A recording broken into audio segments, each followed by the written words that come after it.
রোজা শুরু করবেন কোনখান থেকে, শেষ করবেন কোথায় গিয়ে? সফরে প্লেনে যখন চলবেন তখন আপনার রোজার অবস্থা কি হবে? যদি দেশে যান তখন কি হবে?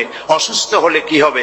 কিভাবে রোজা রাখবেন, কিভাবে রোজা ভাঙবেন, তারপরে কখন শুরু হবে, কখন কি হবে ইত্যাদি বিস্তারিত বিবরণ। রোজার মতো করে এত অন্য কোন ইবাদতের ব্যাপারে আল্লাহ এতটা বলেন নাই যতটা বলেছেন রোজার ব্যাপারে। তাহলে নিশ্চয়ই বুঝতে পারছেন রোজাটা অত্যন্ত গুরুত্বপূর্ণ ইবাদত। সবটাই গুরুত্বপূর্ণ, কিন্তু রোজাটা আল্লাহর কাছে বেশি গুরুত্বপূর্ণ। সুবহানাল্লাহ। আচ্ছা, বেশি গুরুত্বপূর্ণ কেন সে কথা কি বলবো? অবশ্যই বলবো। বেশি গুরুত্ব এই কারণে, আল্লাহ পাক বলেছেন, এটা হচ্ছে হাদিসে কুদসি। আল্লাহ পাক বলেছেন, আস-সাওমু লি ওয়া আনা আজজি বিহি।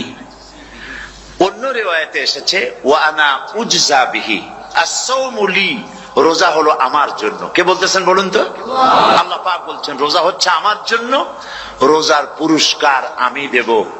অন্য বর্ণনায় এসেছে রোজা আমার জন্য আর রোজাদারের পুরস্কার আমি আল্লাহ নিজেই পুরস্কার। সুবহানাল্লাহ, সুবহানাল্লাহ। তাহলে প্রশ্ন আসে, আল্লাহ পাক বলছেন রোজা আমার জন্য, আস-সাওমু লি। আল্লাহ তো একথা কোথাও বলেননি আজ-যাকাতু লি, আস-সালাতু লি, আল-হাজ্জু লি। রোজা আমার কি বলে, যাকাত আমার জন্য, হজ আমার জন্য, নামাজ আমার জন্য, একথা কিন্তু আল্লাহ বলেন নাই। অবশ্যই আমরা যাকাত হোক, নামাজ হোক, হজ হোক কার জন্য করি? আল্লাহর জন্য করি। রমজানের ব্যাপারে আল্লাহ খাস করেছেন যে আস-সাওমু লি, রোজা আমার জন্য। এই কথাটার অর্থ কি, তাৎপর্য কি, ব্যাখ্যা কি, সিগনিফিকেন্স কি? এর সিগনিফিকেন্স হচ্ছে এই যে প্রত্যেকটা ইবাদতের দুটি ধরন আছে। কয়টা ধরন বলুন তো? দুটি ধরন।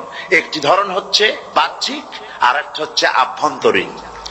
প্রত্যেকটা ইবাদতের দুটি দিক আছে, একটা মানুষকে দেখানো আর একটা ভেতরের।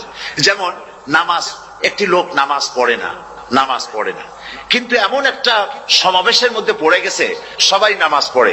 এখন আমি যদি নামাজ না পড়ি তাহলে লোকে বলবে কি? তখন উজু আছে কি না আছে দাঁড়ায় গেল, আল্লাহু আকবার।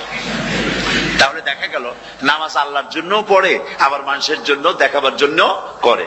যাকাত এটা দেয় মানুষে, তার নিয়তটাকে আল্লাহ পাক ভালো জানেন। কিন্তু কিছু লোক তেমন আছে যাকাতের নামে লুঙ্গি, আমাদের দেশে আছে, এখানে কি করে আমি জানি না, লুঙ্গি শাড়ি কিনে তারপরে বাড়িতে সব জমা করে এরপরে গরিবদের দাওয়াত দেয় এবং সকলকে দেখায় এইভাবে লুঙ্গি দিল, শাড়ি দিল, লোকেরা দেখলো যে যাকাত দিল, খুব যাকাত দিয়েছে। কোরবানির ব্যাপারে এভাবে বিরাট একটা গরু কিনলো, কিনে মানুষকে দেখাইলো। চট্টগ্রামে আছে সবচেয়ে বড় দামের গরু একটা কিনে গরুর গলায় মালা একটা পরাইয়া তারপরে শহর ঘুরায়। এখন অবশ্য এটা কমে গেছে আগের থেকে অনেক। মানুষ দেখুক যে অমুকে এই গরুটা কোরবানি করেছে। এটা কি কোরবানির জন্য হলো না মানুষকে দেখাবার জন্য হলো? হজ, টাকা আছে, লোকেরা বলবো কি যে এত টাকার মালিক তাও হজে যায় না, সুতরাং যাই একটু হজ করে আসি। তাহলে হজ করা গেল, আবার মানুষকে দেখাবার জন্য করলো। দুটি জিনিস আছে। কিন্তু একমাত্র রোজা যদি কেউ রাখে মানুষকে দেখাবার জন্য, সকাল থেকে শুরু করে সন্ধ্যা পর্যন্ত না খাইয়া কোনো পাগলও থাকবে না। বলেন আপনারা ঠিক কিনা? সে তো মানুষকে দেখাবার জন্য দাঁত পরিষ্কার করে নিল আর দুপুরে ভাত খাই নিল, বউতেও টের পাইল না। পারবে কিনা? পারবে।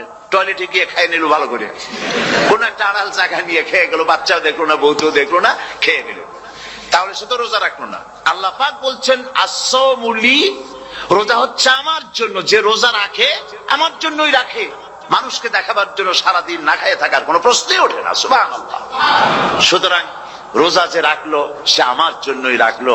ওয়া আনা আজজি বিহি, রোজার পুরস্কার আমি আমার হাত দিয়ে দেব। সুবহানাল্লাহ, আমার হাত দিয়ে দেব। ম্যানেজার যদি বলে এই কাজগুলি করলে পরে বেতন, নির্ধারিত বেতন পাবা, আর এইটা যদি করো তাহলে বেতনটা আমি দেবো আমার হাত দিয়া, তাহলে এমপ্লয় যারা তারা বুঝতেই পারবে যে মালিক যখন নিজেই দেবে তাহলে ম্যানেজারের মতো দেবে না, মালিক মালিকের মতোই বড় করে দেবে। তো আল্লাহ পাক ফেরেশতাদের কাছে এটা রাখেন নাই, সব নাকি তোমরা লেখো গিয়া, আর রোজার সওয়াব আমার হাত দিয়ে আমি দেব। সুবহানাল্লাহ। এরপরে আল্লাহ পাক বলছেন, অন্য রিওয়ায়াতে এসেছে রোজা আমার জন্য আর রোজাদারের পুরস্কার আর কিচ্ছু না, রোজাদারের পুরস্কার আমি আল্লাহ নিজেই পুরস্কার হয়ে যাব। সুবহানাল্লাহ।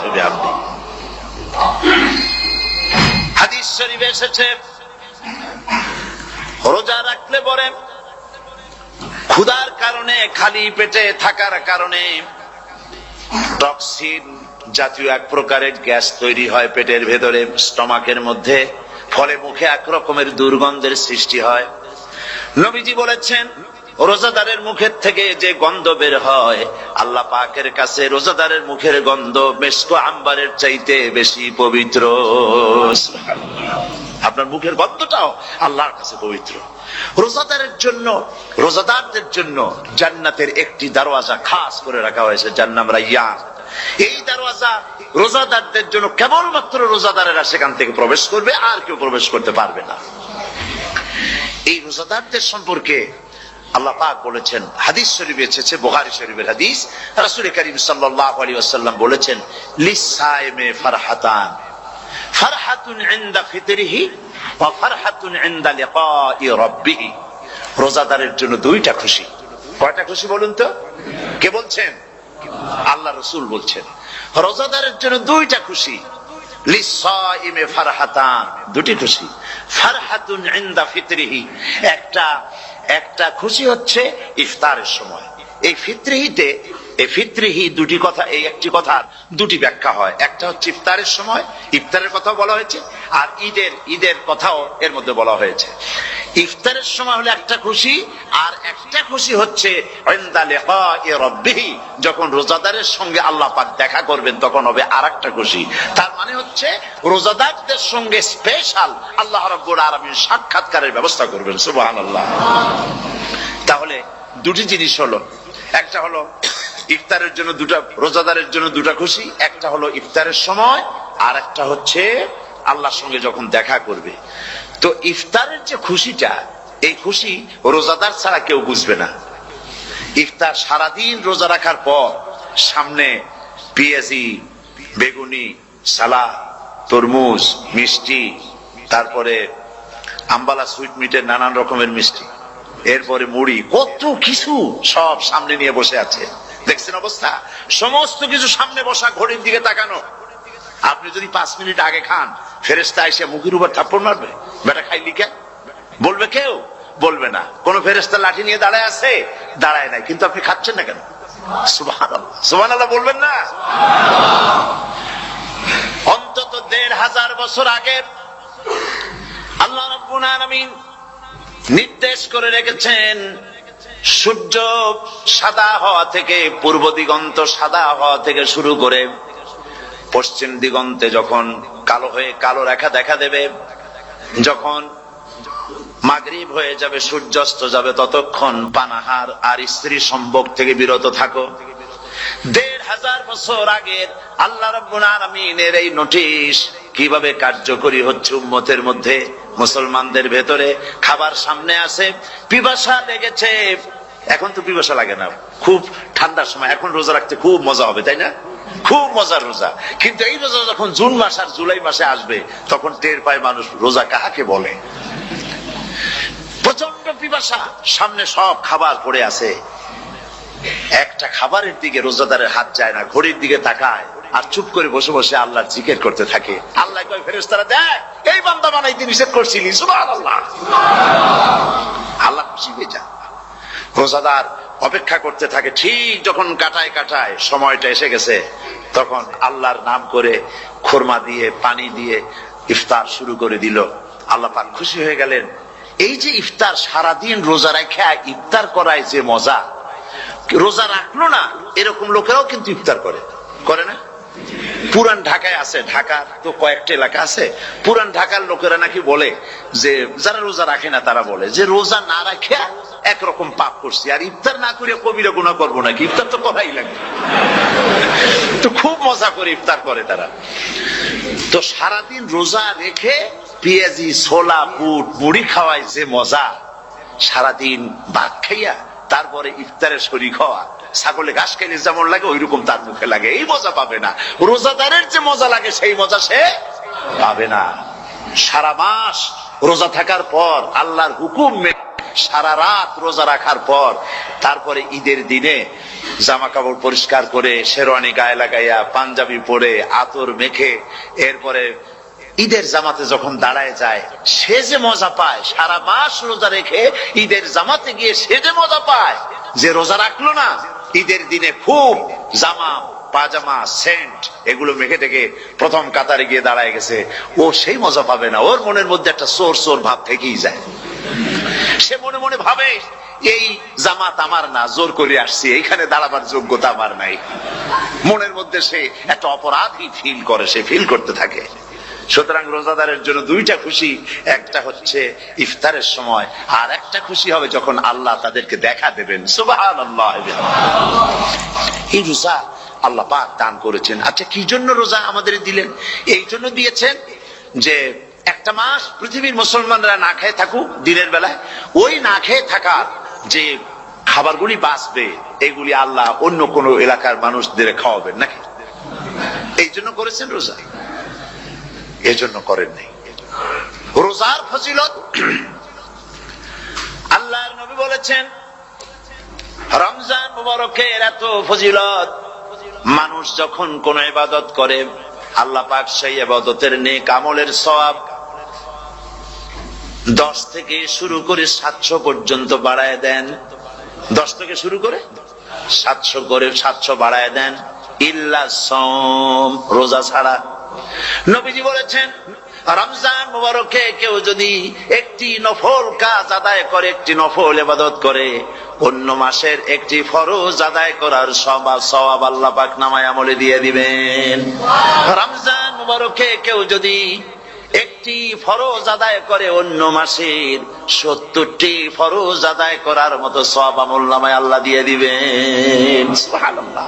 এই মাস আমাদের সামনে, আল্লাহু আকবার বলি, আল্লাহু আকবার বলি, আলহামদুলিল্লাহ।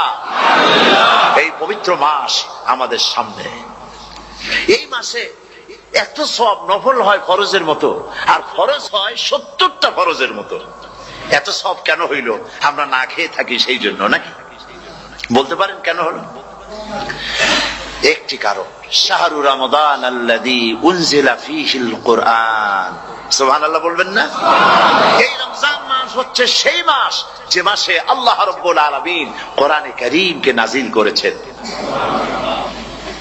এই মাসের মধ্যে একটি রাত আছে, খায়রুম মিন আলফি শাহর, যে রাতটি 1000 মাসের চাইতে বেশি গুরুত্বপূর্ণ আল্লাহর কাছে। সুবহানাল্লাহ। একটি রাত 1000 মাসের চাইতে গুরুত্বপূর্ণ। 1000 মাস ক্যালকুলেটর দিয়ে হিসাব করলে দেখা যায় যে 1000 মাসে 83 বছর 4 মাস হয়। তাহলে তার অর্থ কি এই যে একটানা 83 বছর 4 মাস ইবাদত করলে যে সওয়াব হবে, এই রাত্রে ইবাদত করলে সেই সওয়াব হবে? হতে পারে, এরকম হতে পারে, কিন্তু ব্যাখ্যাটা কি? ব্যাখ্যাটা হচ্ছে, আরবিতে আলফুন শব্দ দিয়ে 1000 বোঝানো হয় না। আরবিতে যখন আলফুন বলা হয় তাহলে বোঝা যায় সংখ্যাধিক্য, বিপুল সংখ্যা, হাজার হাজার, হাজার হাজার, থাউজেন্ডস এন্ড থাউজেন্ডস। এইটাকে বোঝানোর জন্য আরবিতে ব্যবহার করা হয় আলফুন, হাজার হাজার। তাহলে আল্লাহ কি বুঝাতে চাচ্ছেন? আল্লাহ রাব্বুল আলামিন তিনি আয়াত দ্বারা বুঝাতে চান, এর ব্যাখ্যা হচ্ছে এই পৃথিবীর মানবতার কল্যাণের জন্য, এই পৃথিবীর মানুষের ভালাইয়ের জন্য, মঙ্গলের জন্য হাজার হাজার মাস ধরে এই পৃথিবীর মানুষের যে কল্যাণ হয় নাই, এই রমজান মুবারকে একটা রাত আছে যেই রাতে আল্লাহ রাব্বুল আলামিন মানবতার সেই কল্যাণ করেছেন। সেই কল্যাণ কি দিয়ে করেছেন? শাহরু রমাদান আল্লাযী উনজিলা ফীহিল কোরআন, কোরআন নাযিল করে পৃথিবীর মানুষকে সেই কল্যাণ আল্লাহ দিয়েছেন। সুবহানাল্লাহ। বন্ধুগণ, কোরআন, কোরআন কি নিয়ামত আমাদের কাছে! সেই নিয়ামতকে আমরা চিনলাম না, আমরা বুঝতে পারলাম না কত বড় নিয়ামত আল্লাহ আমাদের দান করেছেন। এই কোরআন যেন আপনি শুনতে পারেন, পড়তে পারেন, বুঝতে পারেন, সেই জন্য আল্লাহ রাব্বুল আলামিন শরিয়াত কি সুন্দর ব্যবস্থা করেছে। কোরআন শোনার জন্য রমজান মুবারকে তারাবিহের নামাজের ব্যবস্থা করা হয়েছে। সুবহানাল্লাহ, সুবহানাল্লাহ।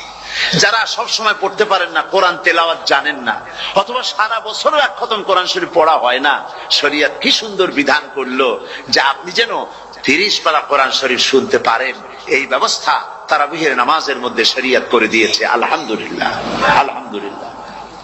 যাদের টাকা কড়ি আছে আমি তাদেরকে অনুরোধ করব, যদি পারেন তাহলে মেহেরবানি করে রমজান মুবারকে উমরা পালন করবেন। আমি উমরার নিয়ত করেই এসেছি, ঢাকা থেকে উমরার নিয়ত করেই এসেছি, আপনাদেরকে দেখে গেলাম। আর আমি এখান থেকে ডাইরেক্ট মদিনা মুনাওয়ারায় চলে যাব ইনশাআল্লাহ। লাইলাতুল কদর পর্যন্ত হারামাইন শরীফাইনে কাটাতে চাই, নিয়ত করেছি। আপনারা দোয়া করুন আল্লাহ যেন কবুল করেন। কি মজা যখন আপনি হারামাইন শরীফাইনে যখন তেলাওয়াত শুনবেন, আপনার কাছে মনে হবে যেন কোরআন শরীফ নাজিল হতেছে। সুবহানাল্লাহ। সেখানে তো নামাজের পরে হাত তুলে মোনাজাত করা হয় না, শুধুমাত্র রমজান মুবারকে বেতেরের নামাজের মধ্যে ইমাম সাহেব হাত তুলে মোনাজাত করেন। গত বছর রমজান মুবারকের লাইলাতুল কদরে আমি ছিলাম, গত কয়েক বছর ধরে আল্লাহ যাওয়ার তৌফিক দিয়েছেন দয়া করে। সেখানে লাইলাতুল কদরে পত্রিকাগুলি লিখেছে 30 লাখের উপরে লোক ছিল মক্কা শরীফের হারাম শরীফে, 30 লাখের উপরে। যখন তেলাওয়াত হচ্ছে, মোনাজাত করতেছেন ইমাম সাহেব কাঁদতেছেন, মোনাজাত করতেছেন, কাঁদতেছেন, আর গোটা হারাম জুড়ে কান্নার রোল পড়ে গিয়েছে। কিভাবে কাঁদতেছে! সারাদিন মানুষ রোজা রেখে তারপরে ইফতার করতে যখন বসে, আমি সেই জান্নাতের কথা কেমনে আপনাদের বুঝাবো? রসগোল্লা কেমন লাগে বক্তৃতা দিয়ে 6 ঘন্টা বক্তৃতা দিয়েও বোঝানো যাবে না। যদি মুখের মধ্যে ঢুকাইতে পারি তাহলে বুঝবেন যে মজাটা কি। এটা তো আমি বুঝাইতে পারবো না কি মজাটা লাগে। সারাদিন রোজা রাখার পর সমস্ত লক্ষ লক্ষ মুসল্লিরা বসে আছে মক্কা শরীফে, কাবা শরীফ সামনে, এখানে বসে আছে। রোজাদারের সামনে আছে জমজমের পানি আর মদিনা মুনাওয়ারার খুরমা। আল্লাহর ঘর সামনে, জান্নাতের থেকে আর কাকে বলে? সুবহানাল্লাহ। আর মসজিদে নববীর ভিতরে মদিনার আকর্ষণ কাশাস আলাদা। মদিনা শরীফের আপনাকে যদি পাইয়া যায় কোন আরব, কোন মাদানী, আপনারা ছাড়বি না, আদর করে পাশে বসাবে। তোমারে আমি এই জিনিস খাওয়াবো, এইটা দিয়ে ইফতার করাবো, আমার কাছ দিয়ে তুমি উঠতেই পারবা না। আপনাকে জোর করে বসায় দিবে মসজিদে নববীতে, রিয়াদুল জান্নাহ, রাসূল করিম সাল্লাল্লাহু আলাইহি ওয়াসাল্লামের কবর শরীফের কাছে বসে আপনি ইফতার করতেছেন। কত বড় নসিব! সেই জন্য আমি বলি, হলিডে করার জন্য আমেরিকা, সিঙ্গাপুর, হাবিজাবি এই সমস্ত ঘুরে কোনো লাভ নাই। হলিডে করতে চান, রমজান মুবারকে চলে যান হারামাইন শরীফেন, মদিনা আল মুনাওয়ারা, মক্কা আল মুকাররমা। কপাল খুলে যাবে, জিন্দেগীর সমস্ত গুনাহ খাতা আল্লাহ পাক maaf করে দিবেন।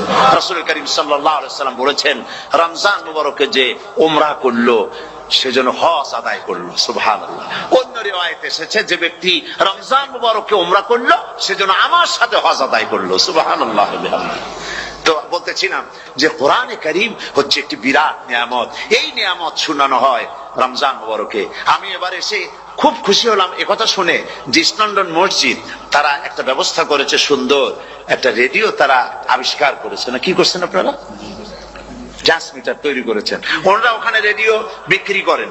আপনারা বহুটা খরচ করেছেন, তারা হাজার হাজার পাউন্ড খরচ করে টাওয়ার বানিয়েছেন এবং একটা ফ্রিকোয়েন্সি তারা নিজেরা নিয়েছেন।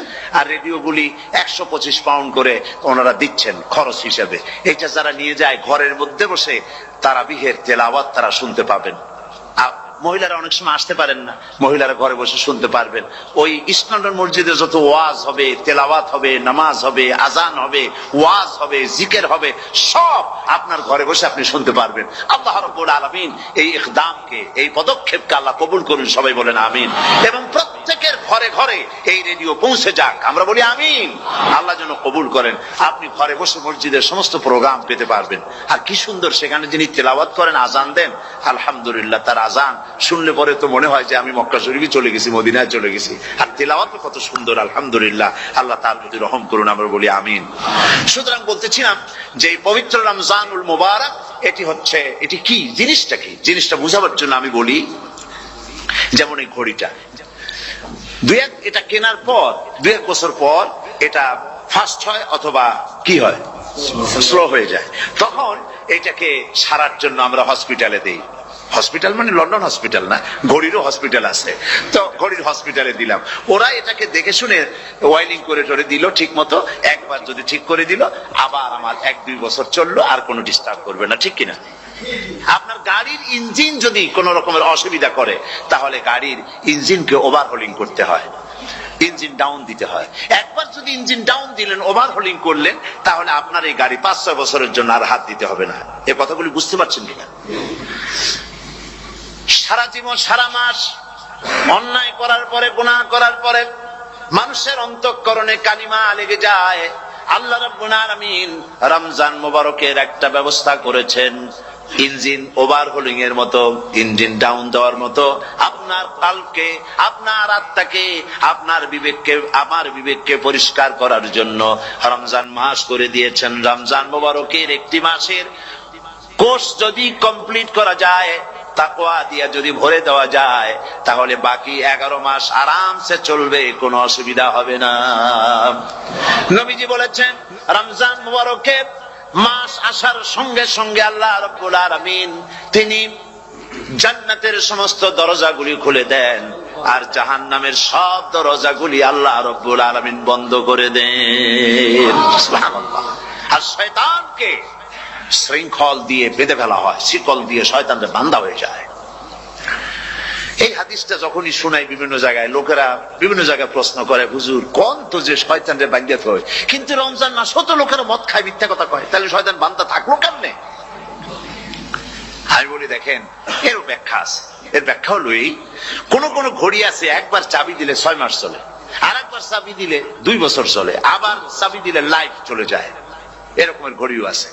কোন কোন মানুষের শয়তানে এমন চাবি দিছে যে চাবিতে 6 মাস চলে, কোনটায় 10 মাস চলে, কোনটায় বছর চলে। রোজার মাসেও যারা গুনাহ করে, শয়তানে এমন চাবি দিছে যে রোজার মাসেও বন্ধ হচ্ছে না। এরা শয়তানের খপ্পরে পড়ে গেছে। আল্লাহ এই চাবি থেকে মুসলমানদেরকে হেফাজত করুন, বলি আমিন। জোরে বলেন আমিন। শয়তান থেকে পানাহ কেউ দিতে পারে না, কোন গভর্নমেন্ট পারবে না। ব্রিটিশ গভর্নমেন্ট পারবে নাকি? American government? কেউ পারবে না। শয়তান থেকে পানাহ দিতে পারে কেবলমাত্র কে? ওই আল্লাহ রাব্বুল আলামিন আমাদেরকে শিখায় দিয়েছেন, শয়তানের ওয়াসওয়াসা থেকে আমার কাছে পানাহ চাও। আউযু বিল্লাহি মিনাশ শাইতানির রাজীম। বিতাড়িত মরদুদ শয়তানের ওয়াসওয়াসা থেকে পানাহ চাই, আল্লাহর কাছে পানাহ চাও। আল্লাহ পাক বলেন আমি পানাহ দিতে পারি শয়তানের ওয়াসওয়াসা থেকে।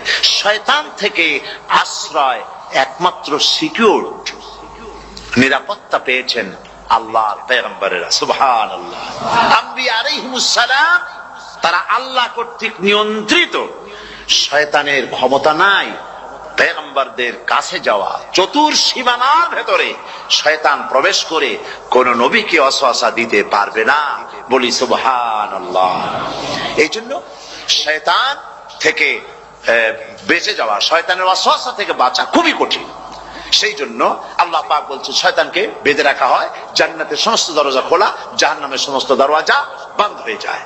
এই নিয়ামতের মাস আমাদের সামনে। প্রত্যেকটি যখন কোন ওয়ার্কশপ হয়, তো ওয়ার্কশপের জন্য এক একটা কি বলে সিলেবাস থাকে। রমজান মুবারক একটা ওয়ার্কশপ। এই ওয়ার্কশপের মধ্যে একটা সিলেবাস আছে, সেই সিলেবাসের নাম হচ্ছে কোরআন। কোরআন, কোরআন। কোরআন নাজিলের মাসে আমরা কি কোরআন তেলাওয়াত করি? বলেন। রোজা হচ্ছে, হাদিস শরীফের মধ্যে বলা হয়েছে আস-সাওমু জুন্নাহ, রোজা হচ্ছে ঢাল। রোজা কি কন্ত? ঢাল। বোঝেন তো ঢাল কি? প্রোটেক্টর। আপনি জিহাদের ময়দানে, যুদ্ধের ময়দানে নিরাপত্তার জন্য, বাইরের থেকে আক্রমণকে ফিরাবার জন্য কি ব্যবহার করেন? ঢাল ব্যবহার করেন। রোজা হচ্ছে ঢাল। শয়তানের সমস্ত আক্রমণ থেকে বাঁচার জন্য রোজা হচ্ছে ঢাল।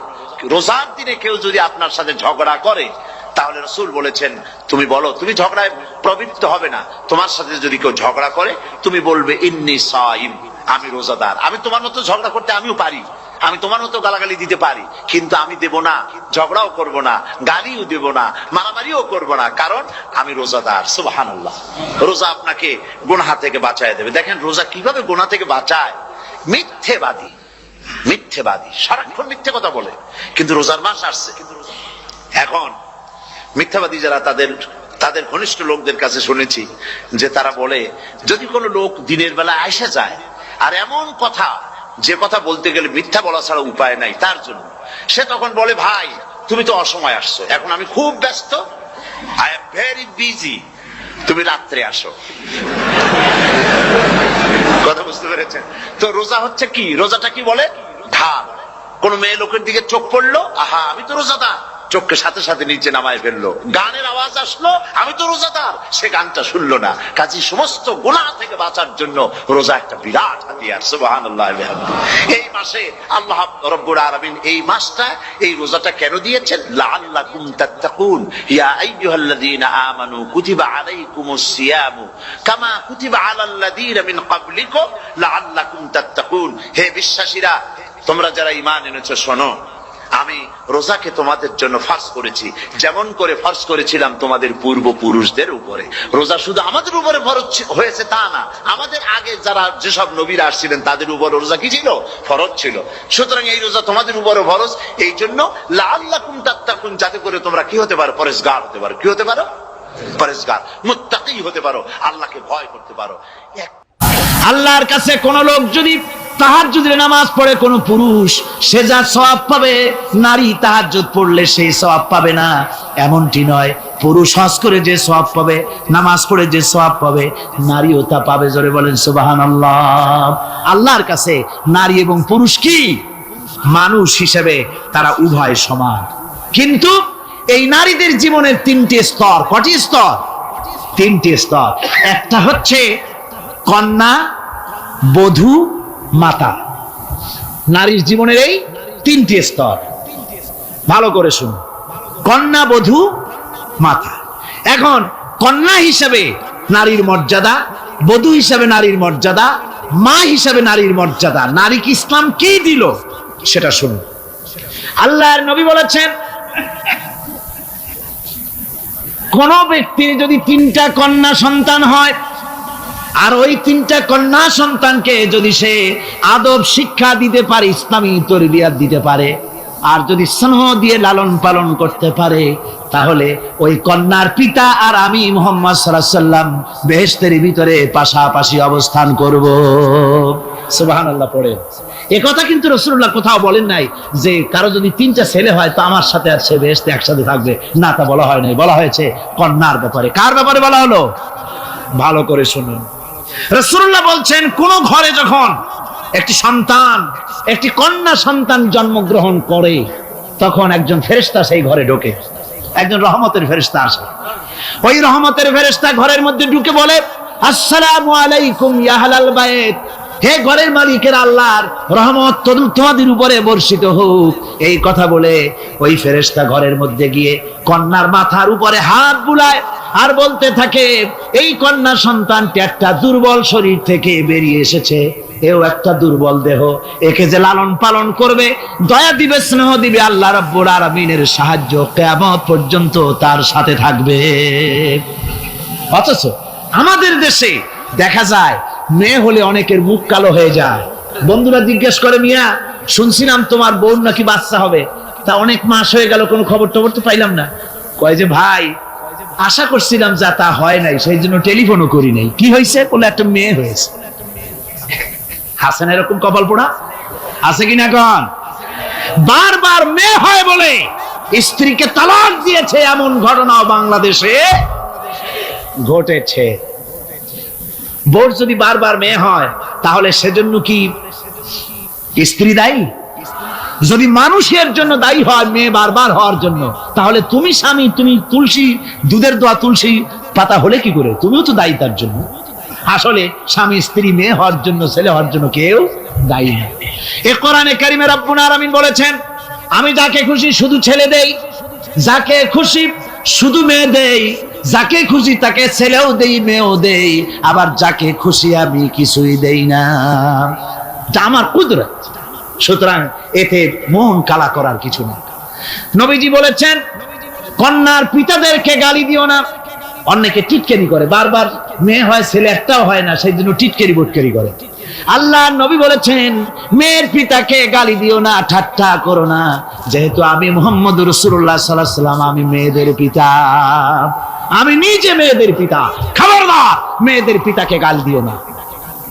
রাসূলুল্লাহ বলেছেন, আকাশের নিচে জমিনের উপরে খাদিজার মতো মহিলা আর নাই।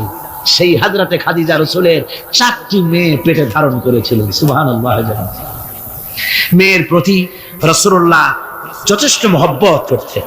মেয়েকে খুব ভালোবাসতেন হুজুর সাল্লাল্লাহু আলাইহি ওয়াসাল্লাম। হুজুরের কলিজার টুকরা ছিলেন মা ফাতিমা রাদিয়াল্লাহু তাআলা আনহা। হুজুর যখন কোথাও যেতেন সকলের শেষে দেখা করতেন ফাতেমার সঙ্গে, আর বিদেশ থেকে সফর করে এসে সকলের আগে দেখা করতেন ফাতেমার সঙ্গে। সুবহানাল্লাহ। রাসূলুল্লাহ আরো বলেছেন, তোমরা যখন বাজারে যাবে বা ব্যবসা করতে যাবে বা বিদেশে যাবে, আসার সময় যে সব হাদিয়া নিয়ে আসো। আমরা যখন বাইরে যাই, বাজারে যাই, কিছু হাদিয়া আনি না? জামা কাপড় চকলেট ইত্যাদি আমরা আনে থাকি। রাসূলুল্লাহ বলেছেন, হাদিয়াগুলি তোমরা যারা বিদেশে যাও বাজারে যাও হাদিয়া আনবে, আর এনে ঘরের মধ্যে ঢুকে তা শুরু করবে মেয়েকে দিয়ে। প্রথমে দেবে মেয়েকে। সুবহানাল্লাহ। মেয়ের মর্যাদা ইসলামে সব চাইতে বেশি। কোন যুগে? যে যুগে মেয়ে হলে পরেই মাটির নিচে ঘেরে রাখতো, আছাড় মেরে মেরে ফেলে দিত। বেআইয়ি যামবিন কুতিলাত, কোন অপরাধে তাদেরকে হত্যা করা হলো। আল্লাহ পাক কোরআনে কারীমের মধ্যে বলেছেন তাদের অপরাধ আর কিছু না, তারা নারী, এই জন্য তাদেরকে মেরে ফেলা হতো। রাসূলুল্লাহ তাদের ইজ্জত দিলেন। সুবহানাল্লাহ বিহামদিহি। রাসূলুল্লাহ সম্মান দিলেন, ইজ্জত দিলেন তাদেরকে। কন্যা হিসাবে নারীর এই মর্যাদা। ফাতেমাকে রাসূল এত ভালোবাসতেন, ইন্তেকালের সময় হযরত ফাতেমা কাঁদতে কাঁদতে বেহুশ হয়ে যাওয়ার উপক্রম হয়ে গেছে। রাসূলুল্লাহ হযরত ফাতেমাকে ইশারা দিলেন। হযরত ফাতেমা তার কান নিয়ে রাসূলুল্লাহর মুখের কাছে লাগাই দিলেন। আল্লাহর নবী কি যেন বললেন কানে কানে। হযরত ফাতেমার কান্না বন্ধ হয়ে গেল। হযরত আয়েশা বলেন, মা, রাসূলুল্লাহ তোমার কানে কানে কি বলল আর তোমার কান্না বন্ধ হয়ে গেল? হযরত ফাতেমা বলেন, ইয়া আম্মা জান, আমার আব্বা আমার কানে কানে বলল, মা ফাতেমা তুই কাঁদিস না, তোর কান্না আমার বরদাস্ত হয় না, তোমাকে কাঁদতে হবে না। আমি তোমাকে সুসংবাদ দিয়ে যেতেছি, আমি মরে যাওয়ার পর সর্বপ্রথম তোমার সাথে আমার দেখা হবে। রাসূলুল্লাহর এই ভবিষ্যৎবাণী হযরত ফাতেমা বুঝতে পেরেছেন যে হুজুরের ইন্তেকালের পরে আমার বেশি দেরি হবে না, আমিও তাড়াতাড়ি হুজুরের সাথে শামিল হতে পারবো। হুজুরের ইন্তেকালের 6 মাস পরেই হযরত ফাতেমা রাদিয়াল্লাহু তাআলা আনহা ইন্তেকাল করেছিলেন। কন্যা হিসেবে নারীর মর্যাদা ইসলাম অনেক অনেক গুণে বাড়িয়ে দিয়েছে। এই কন্যা শিশু, কৈশোর, যৌবন পেরিয়ে যখন যৌবনে তার বিয়ে হয়ে যায়, আল্লাহ রাব্বুল আলামিন তখন বলেন, ওয়া মিন আয়াতিহি আন খালাকা লাকুম মিন আনফুসিকুম আজওয়াজান লিতাসকুনু ইলাইহা ওয়া জাআলা বাইনাকুম মাওয়াদ্দাতান ওয়া রাহমা। আল্লাহ পাক বলেন, আমার নিদর্শনের ভিতরে এটিও একটি নিদর্শন যে আমি তোমাদের থেকে তোমাদের জোড়া তৈরি করেছি, তোমাদের স্ত্রীদেরকে তৈরি করেছি, তোমাদের সাথে তোমাদের স্ত্রীর ভালোবাসা সৃষ্টি করেছি, মহব্বত সৃষ্টি করেছি। এই মহব্বত আমি আল্লাহ তৈরি করেছি। আর যখন বুড়ো হয়ে যায় মানুষ, স্বামী স্ত্রী যখন বুড়ার বুড়ি হয়, তখন আর ভালোবাসা থাকে না, তখন ওই ভালোবাসা সহৃদয়তার করুণায় আমি আল্লাহ পরিণত করে দেই। বুড়ার জন্য তখন বুড়ি ছাড়া আর উপায় নাই, বুড়িরও আর বুড়া ছাড়া উপায় নাই। তখন ভালোবাসা কোনো বিশেষ কোনো লক্ষ্য নিয়ে ভালোবাসা নয়, তখন একের উপরে অন্য একদম নির্ভরশীল হয়ে পড়ে। আল্লাহ পাক বলেন, এই অবস্থা আমি আল্লাহ সৃষ্টি করে দেই। সুবহানাল্লাহ বিহামদিহি। আল্লাহ পাক বলছেন, নারীদের উপরে, নারীদের সাথে, স্ত্রীদের সাথে ভালো ব্যবহার করো, ভালো ব্যবহার করো। তার কোনো ব্যাপারে যদি মনটা তোমার কখনো খারাপ হয়, কোরআন শরীফের মধ্যে আল্লাহ পাক বলে দিয়েছেন পরিষ্কার করে যে কখনো তার সাথে খারাপ ব্যবহার করো না। যদি কখনো মন খারাপ হয় তাহলে চূড়ান্ত কোনো সিদ্ধান্ত নিতে যেও না, বরং তোমার জীবনে ওই স্ত্রীর অনেক অবদান আছে, সেসব কথা মনে করে এই সামান্য কিছু ভুলে যাও। আল্লাহ চান স্বামী স্ত্রীর মহব্বত টিকে থাকুক। আল্লাহ পাকের কাছে তালাক হচ্ছে ঘৃণিত জিনিস। সবচাইতে ঘৃণিত হালাল হচ্ছে দুইটা, একটা হচ্ছে ভিক্ষাবৃত্তি আর একটা হচ্ছে তালাক। আল্লাহ পাক নারীকে বলেছেন, নারী আর পুরুষকে বলেছেন যে তোমরা হচ্ছে হুন্না লিবাসুন লাকুম ওয়া আনতুম লিবাসুন লাহুন্না, তোমরা পরস্পর পরস্পরের জন্য পোশাক পরিচ্ছদের মতো অঙ্গাঅঙ্গি ভাবে একের উপরে অপরের পরিপূর্ণ অধিকার তোমাদের রয়েছে। এই অধিকারের ভিত্তিতে, ভালোবাসার ভিত্তিতে জীবন গড়ার জন্য আল্লাহ পাক বলেছেন। তারপরে তার অর্থনৈতিক অধিকার তাকে দিয়েছে। আল্লাহ পাক মহারানাকে ফরজ করে দিয়েছেন। মহারানা কি করেছেন? ফরজ করে দিয়েছে। মহারানা ফরজ। এই ফরজকে একটা ট্র্যাডিশন হিসেবে গ্রহণ করা হয়। বড় লোকেরা শোনায়, মেয়ের বিয়ে কত, বিয়েতে মহারানা কত হয়েছে, বলে যে 11,07,373 টাকা 75 পয়সা। আদায় করে না মোটেও। বিরাট একটা অঙ্ক শুনাই দিল মানুষদেরকে। আমার ভাইয়েরা জেনে রাখুন, মহারানা তো বাঁধতে হবে ফরজ, মহারানা আদায় করতে হবে। এই মহারানার টাকা যদি আদায় করা না হয়, স্ত্রী যদি স্বেচ্ছায় স্বামীকে মহারানা মাফ করে না দেয়, তাহলে কিয়ামতের দিন আল্লাহর দরবারে ওই স্বামীকে জিনাকারীর কাতারে দাঁড়াতে হবে। জোরে বলেন নাউজুবিল্লাহ। মহারানার টাকা আপনি দিয়ে দিবেন তাকে। ওই মহারানার টাকা দিয়ে স্ত্রী যদি লক্ষ কোটি কোটি টাকার মালিক হয় ব্যবসা করে, তারপরেও স্ত্রীর সুখ শান্তি, রোগ শোক, খাওয়া পড়া সবকিছুর দায় দায়িত্ব কার? স্বামীর। সুবহানাল্লাহ পড়ে। নারীর অধিকার কত বেশি ইসলাম দিয়েছে। একটা মহিলা নির্বাচিত কলাম একটা বই লিখেছে, আমি ওই মহিলার নাম নিতে চাই না, আমার ঘৃণা করে। এই মহিলা লিখেছে যে রাসূলুল্লাহ বলেছেন পৃথিবীর সমস্ত জিনিস হচ্ছে ভোগের সামগ্রী, তার মধ্যে শ্রেষ্ঠ ভোগের সামগ্রী হচ্ছে নারী। নাউযুবিল্লাহি মিন যালিক। এমন কথা রাসূল বলেননি। রাসূল বলেছেন দুনিয়া কুল্লুহা মাতাউন ওয়া খায়রুল মাতাউদ দুনিয়া ইমরাতুস সালিহা। হুজুর বলেছেন পৃথিবীর সবকিছুই সম্পদ, এই সম্পদের মধ্যে শ্রেষ্ঠ সম্পদ হচ্ছে ন্যায়পরায়ণা নারী, সচ্চরিত্রা নারী শ্রেষ্ঠ সম্পদ, নিয়ামত। আর সেইটারে বানাইছে ভোগের সামগ্রী। আয়াত হাদিস তার ইচ্ছে মতো ব্যাখ্যা করেছে। সে লিখেছে যে এতদিন পুরুষ নারীকে ধর্ষণ করেছে, নারীদের কি হলো? তোমরাও পুরুষ ধর্ষণ করো। নাউজুবিল্লাহ পড়েন। এ আবার সরকারি চাকরি করে, তারপরেও মুসলমান দেশে এই শয়তানের চাকরিও থাকে। নাউজুবিল্লাহ পড়েন। আশ্চর্য কথা। আমি জানতে পেরেছি এই মহিলা অনেকগুলি স্বামী কর্তৃক পরিত্যক্তা, সেই জন্য পুরুষের উপরে তার দারুণ ঘৃণা, পুরুষের উপরে তার দারুণ ঘৃণা, ধর্মের উপরে তার দারুণ ঘৃণা। সে এখন কমিউনিস্টদের একটা বাছাই করা একটা লাঠি, এটা দিয়ে কোরআন হাদিসের অপব্যাখ্যা করে করে এগুলি সে করে যাচ্ছে নির্বিঘ্নে। সরকার কোনো কথা বলছে না। সরকার যে কথা বলছে না, এর জবাব সরকারকে দিতে হবে, আল্লাহর কাছে দিতে হবে, কোনো সন্দেহ নাই। আল্লাহকে গালি দেওয়া হচ্ছে, নবীকে গালি দেওয়া হচ্ছে, রসুলকে গালি দেওয়া হচ্ছে, বেহেশতকে গালি দেওয়া হচ্ছে, অথচ সরকার একদম চুপচাপ। নাটকের মধ্যে আরবি পড়া নিষেধ করা হচ্ছে। আমি প্রথম দিন বলেছিলাম, কি জানি নাটকের নাম, বারান্দা।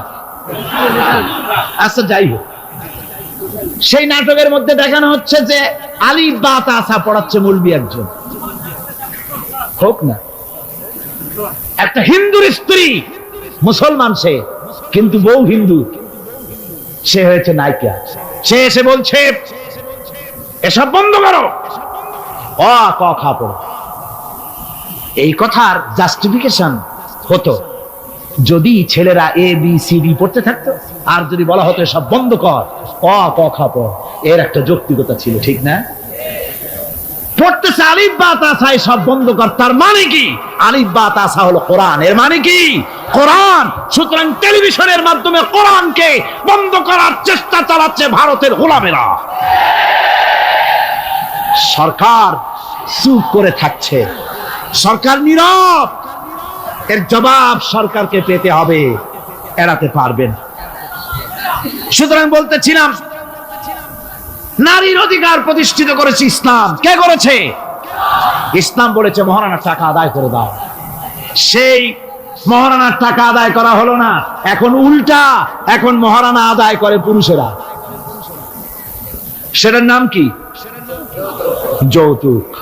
কন্যা পক্ষের কাছের থেকে যৌতুক নামে কৌতুক করে। ছেলে যখন ম্যাট্রিক পাস করে তখন ছেলের পিতা এতটুকুন হা করে, যখন বিএ পাস করে এতটা করে, যখন এমএ পাস করে ছেলের বাবা তখন হাঙ্গরের মতো এতটা হা করে। যত টাকা খরচ হয়েছে মেয়ের বাপের কাছ থেকে কড়ায় গন্ডায় উসুল করে নেব। তারপরে ছেলে আর মেয়ের বিবাহ ঘটায় দেয়, মাঝখানে ওটারে কি করে? হ্যাঁ, ঘটক। এই ঘটক ঘটকালি করে। অমুকের ছেলে ইঞ্জিনিয়ার, খুব ভালো ছেলে, দারুণ ভালো। বলে কত ভালো? থানায় খুব রিপোর্ট আছে, তাই দেখো, খুব ভালো ছেলে। তা কি লাগবে? কালার টেলিভিশন লাগবে 10টা, তারপরে 5 জিপ লাগবে, 14 লক্ষ টাকা ক্যাশ লাগবে, আবুধাবিতে চাকরি লাগবে, ওয়াশিংটন ডিসিতে বাড়ি করে দেওয়া লাগবে। মানে মেয়ে জন্ম দিয়ে মেয়ের বাপ এমন পাপ করছে যে এটা চালাতে গিয়া ছেলের বাপেরে তার 14 গোষ্ঠীর স্বাদ মিটাই দিতে হবে। এমন ছোট লোক, এমনই ছোট লোক কন্যার পিতার কাছ থেকে চাইয়ে চাইয়ে আদায় করে নেয়। এর চাইতে ভিক্ষুক, এর চাইতে খয়রাতি, এর চাইতে ছোট লোক আর কেউ হতে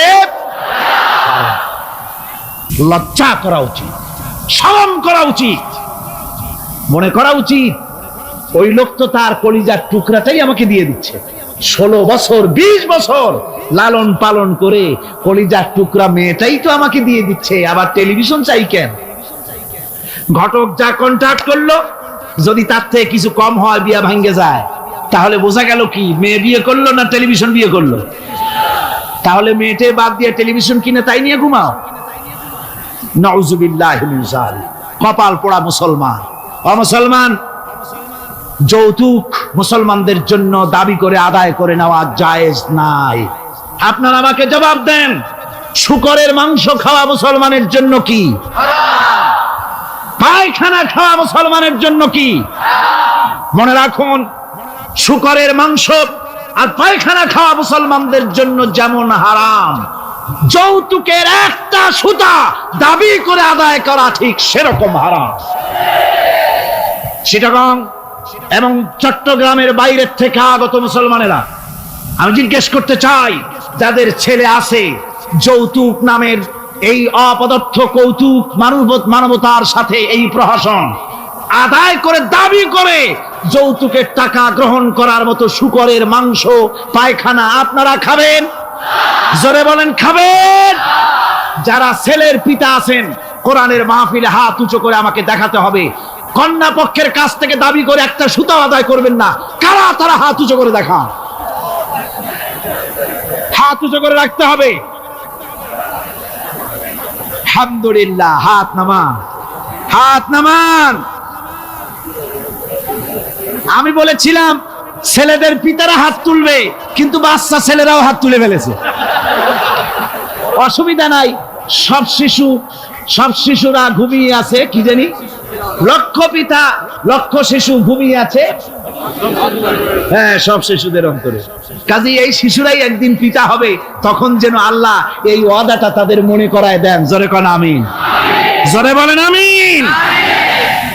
আপনাদের জানা মতে যদি যৌতুক কেউ আদায় করে টের পান, সালাম দিবেন না, তার সঙ্গে সামাজিক বয়কট করবেন, যেহেতু সে নারী নির্যাতনকারী। ঠিক কিনা বলেন?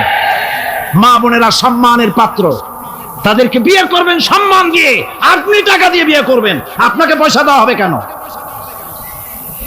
শ্বশুর যদি ইচ্ছে করে আপনাকে একটা কলম দেয়, শেরওয়ানি কাপড় দেয়, এই তো যথেষ্ট। আবার থালাবাটি ঘড়ি দিতে হবে, তুমি কি খয়রাতি?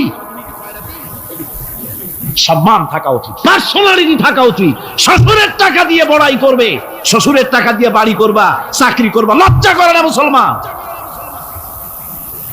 নারী জাতির সম্মান আল্লাহ দিয়েছেন। কে দিয়েছেন? স্ত্রীকে রাসূলুল্লাহ কত ভালোবাসতেন।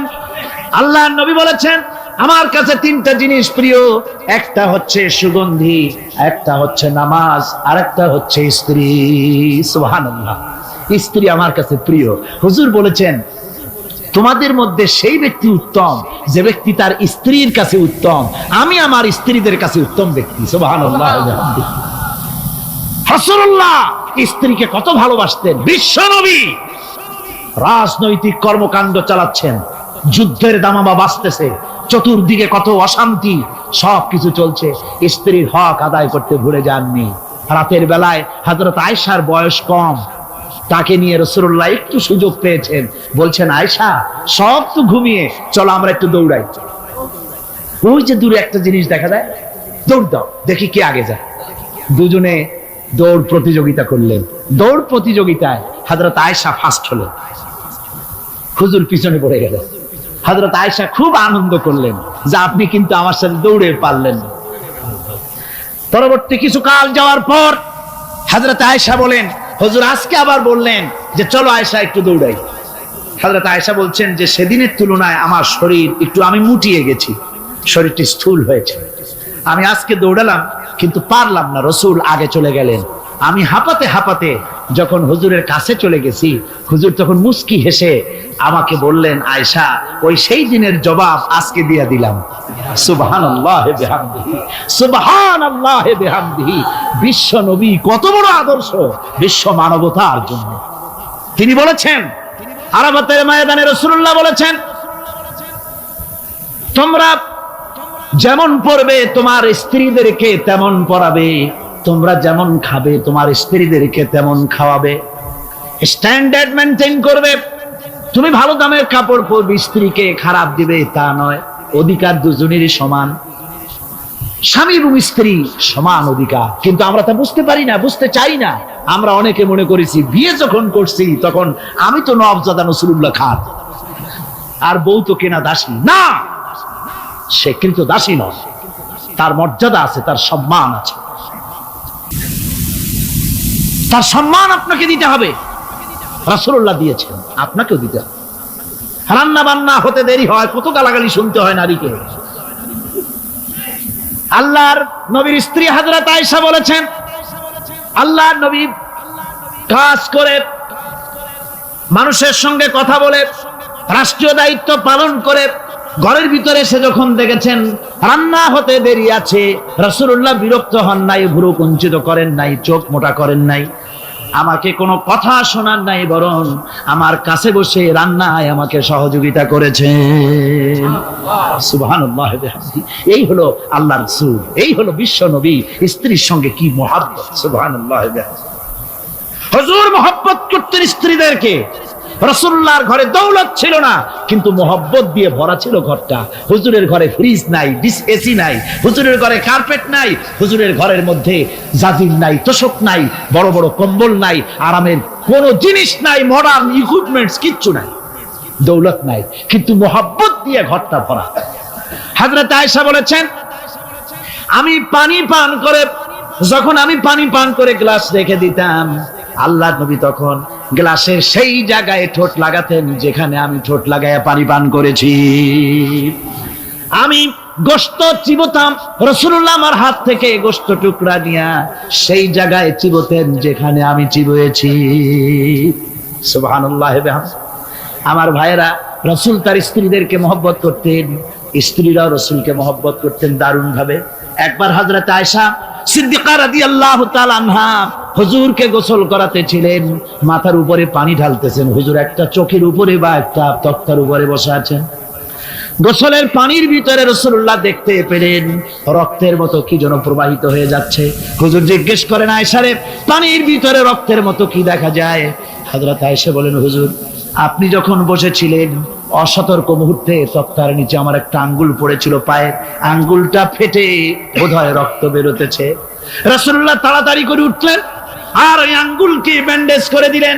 রাসূলুল্লাহ বললেন, আয়েশা রে, আঙ্গুল ফেটে গেছে, একটু আহাহু পর্যন্ত করলে না, এতক্ষণ তুমি কষ্ট করলে কেন? হযরত আয়েশা বলেন, ইয়া রাসূলুল্লাহ, ওটা তো একটা পায়ের আঙ্গুল। আয়েশার কলিজাটা ফেটে যদি রক্ত বেরোতো, রাসূলুল্লাহকে উঠতে বলতে আমি পারতাম না। কি মহব্বত রাসূলের সাথে! হযরত আয়েশা বলেন, হুজুর সাল্লাল্লাহু আলাইহি ওয়াসাল্লাম স্ত্রীদেরকে এত ভালোবাসতেন, আমাদের ঘরে গোশত টোস্ত তেমন রান্না বান্না খুব কম হতো। গোশত রান্না হবে কি, মাসের পর মাস চলে গেছে রাসূলের বাড়িতে, হুজুর স্ত্রীরা বলেছেন আমাদের ঘরে চুলে আগুন জ্বলে নাই, একটু শুকনা রুটি, একটু শুকনা খেজুর আর একটু পানি খেয়ে আমাদের জীবন চলেছে। এরকমের অবস্থা হয়েছে।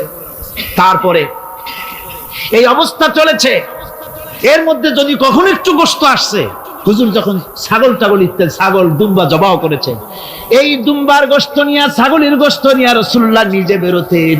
হযরত খাদিজার বান্ধবী কোথায় আছে খুঁজে ওই বান্ধবীর কাছে গোশত পৌঁছে দিয়ে আসতে। হযরত আয়েশা বলেন, একদিন আমার ঘুম ভেঙে গেল, দেখি হুজুর আমার কাছে নাই, গেলেন কোথায়?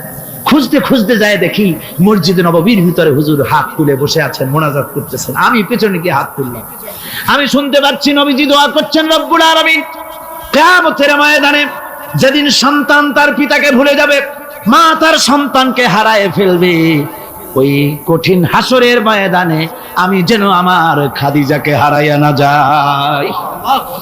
মুনাজাতের শেষে হযরত আয়েশা বলেন, ইয়া রাসূলুল্লাহ, খাদিজার কথা আপনার এত কেন বারবার মনে পড়ে? একটা বুড়িরে বিয়ে করেছিলেন 25 বছর বয়সের সময়, 40 বছর বুড়ি, তার কথা কেন এত মহব্বত আপনার মনে পড়ে? তার থেকে যুবতী মেয়ে, সুন্দরী মেয়েকে আপনার স্ত্রী হিসেবে আপনি পান নাই। হুজুর বলেন, আয়েশা রে, খাদিজার সম্পর্কে এমন কথা তুমি আর বলো না। তোমরা সবাই আমার সুখের দিনের স্ত্রী, আর খাদিজা আমার এমন সময় স্ত্রী ছিল যখন মক্কায় আমার আশ্রয় ছিল না, তামাম মক্কা নগরীতে আমার আশ্রয় ছিল না। খাদিজার সঞ্চিত সমস্ত ধনরাশি ইসলাম কবুল করার পর দুহাতে খাদিজা বিতরণ করে দিয়েছে। হযরত আয়েশা বলেন, হুজুর আমার গোস্তাকি মাফ করে দেন, আমি আর এরকম বলবো না, তবে খাদিজার সম্পর্কে আমার কিছু একটু শুনান। হুজুর বলেন, আয়েশা রে শোনো, গভীর রাত, যত রাত হোক না কেন, ইসলামের দাওয়াত দিয়ে দিয়ে গভীর রাত্রে আমি যখন বাসায় ফিরেছি, ঘরে এসেছি, দরজায় একটা মাত্র ডাক দিয়েছি, খাদিজা, অমনি দরজা খুলে গেছে। আমি জিজ্ঞেস করেছি, খাদিজা রে, যত রাত্রে আসলাম, যতবার আসলাম, একটা ডাকের বেশি লাগলো না, তুমি কি ঘুমাও না? হযরতে খাদিজা বলেছেন, ইয়া রাসূলুল্লাহ, আমার মনের ভিতরে ভয় থাকে, আল্লাহর রাসূল দ্বীনের খেদমতে বাইরে আছেন, আমি যদি আরামে বিছানায় ঘুমায় থাকি আর নবীজি দরজার কাছে দাঁড়ায় আমারে ডাকাডাকি করবেন, উঠতে যদি দেরি হয়ে যায় নবীজির সঙ্গে বেয়াদবি হয়ে যাবে, এই মনে করে আপনি না আসা পর্যন্ত দরজার সাথে পিঠ লাগাই আমি দাঁড়াইয়া দাঁড়াইয়া ঘুমাই। আমার ভাইরা, হযরতে খাদিজার ইজ্জত স্বয়ং আল্লাহ দিয়েছেন। কে দিয়েছেন? হাদিস শরীফে এসেছে, রাসূলুল্লাহ জাবালে নূরে বসা, গারে হেরার ভিতরে বসা, হযরতে জিবরাইল রাসূলুল্লাহর সঙ্গে কথা বলতেছেন। একটু পরে হযরতে জিবরাইল বলেন, ইয়া রাসূলুল্লাহ, আমি আর এখানে বসবো না, আমি এখন চলছি। আমি দেখতে পাচ্ছি খাদিজা আসতেছে আপনার জন্য খাবার নিয়ে। খাদিজা যখন আপনার কাছে পৌঁছে যাবে, আপনি খাদিজাকে শোনায় দিবেন আল্লাহ রাব্বুল আলামিন খাদিজাকে সালাম জানাইছে। সুবহানাল্লাহ। রাসূলুল্লাহর কাছে হযরতে খাদিজা যখন আসলেন, হুজুর বললেন, খাদিজা, আজকে তোমার জন্য দারুণ সুখবর। বলে কি? বলে, আল্লাহ পাক জিবরাইল কেবল উঠে গেল আমার কাছ থেকে, জিবরাইল বলে গেল আল্লাহ তোমাকে সালাম বলেছেন। হযরত খাদিজা কেঁদে ফেললেন, বললেন, ইয়া রাসূলুল্লাহ, আমার নারী জন্ম সার্থক, আল্লাহ আমাকে সালাম বলেছেন, এর জবাব কেমনে দিতে হয় হুজুর আমি তো জানি না, আপনি আমার পক্ষ থেকে আল্লাহর সালাম কিভাবে দেওয়া লাগে আপনি দিয়ে দিন, আমি তো বুঝি না কেমনে আল্লাহর সালামের জবাব দেব। হুজুর বললেন, খাদিজা, শুধু আল্লাহ নয়, জিবরাইলও তোমাকে সালাম বলে গেছে। হযরতে খাদিজা বললেন, হযরত জিবরাইলকে আমার সালামের জবাবটা ওয়া আলাইকুমুস সালাম বলে দিই। হযরত খাদিজার এই মর্যাদা ছিল। আমার ভাইরা, রাসূল পাক সাল্লাল্লাহু আলাইহি ওয়াসাল্লাম এভাবে মহব্বত করেছেন স্ত্রীদেরকে। সুতরাং স্বামী স্ত্রীর মহব্বত আল্লাহ জান্নাতি নিয়ামত। কি নিয়ামত? যে ঘরের মধ্যে স্বামী স্ত্রীর মধ্যে মিল মহব্বত আছে, এটা বেহেশতের মতো, আর যেখানে মিল মহব্বত নাই, এটা জাহান্নামের মতো। ঠিক কি? সুতরাং মহব্বত করুন, বেশি বেশি স্যাক্রিফাইস করুন, বেশি বেশি স্যাক্রিফাইস করুন। নারীদের ব্যাপারে বলা হয়েছে, পুরুষকে বলা হয়েছে অধিকার আদায় করো, সব ব্যাপারে সমান অধিকার, কিন্তু নারীকে একটা ব্যাপারে বলা হয়েছে, নারী শোনো, পুরুষের মর্যাদা তোমার চাইতে আল্লাহ রাব্বুল আলামিন বেশি দিয়েছেন। আর রিজালু কাওয়ামুনা আলান নিসা, নারীদের উপরে পুরুষের প্রাধান্য আল্লাহ পাক দান করেছেন। একদিন একজন সাহাবী বলেছিলেন, ইয়া রাসূলুল্লাহ, জঙ্গলি উট দেখলাম আপনার পায়ের উপরে সেজদায় পড়ে গেল, আপনি যদি আমাদেরকে অনুমতি দিতেন না, আপনাকে আমরা সেজদা করতাম। আল্লাহর নবী বললেন, মানুষ মানুষকে সেজদা করা এ পারমিশন যদি আমি দিতাম, তাহলে দুনিয়ার সমস্ত স্ত্রীদেরকে বলতাম তারা যেন তাদের স্বামীকে সেজদা দেয়। স্বামীর মর্যাদা এখানে বেশি। সুতরাং অধিকার সমান, কোনো সন্দেহ নাই, কিন্তু স্বামীর একটা আলাদা মর্যাদা আছে, সেই সম্মানও তাকে দিতে হবে। এরপরে এই সমান অধিকারের ভিত্তিতে স্বামী স্ত্রী চলতে থাকে, মাঝখানে আল্লাহ পাক তাদেরকে সন্তান দান করেন।